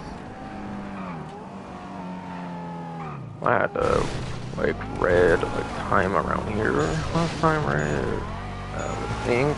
I could be totally wrong on that. Oh, okay, good. Got it. Second try, okay. Second true try, at least. That went all the way through the route, basically. And yeah, I think I had 500 extra from the stash house in here earlier, I think. I think totally that I had 500 from like the stash house system from earlier for a weird number at the end there. So you just in like zeros, whatever, if I for the time trial amount. So I probably just forgot to put some money from the like stash house in there or whatever from my bank money there. So I ended with 50,847,718.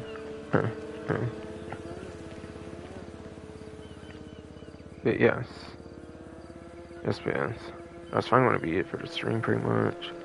Sorry if I was on parts for like really unnecessarily like long and stuff, so I'll kind of, yes.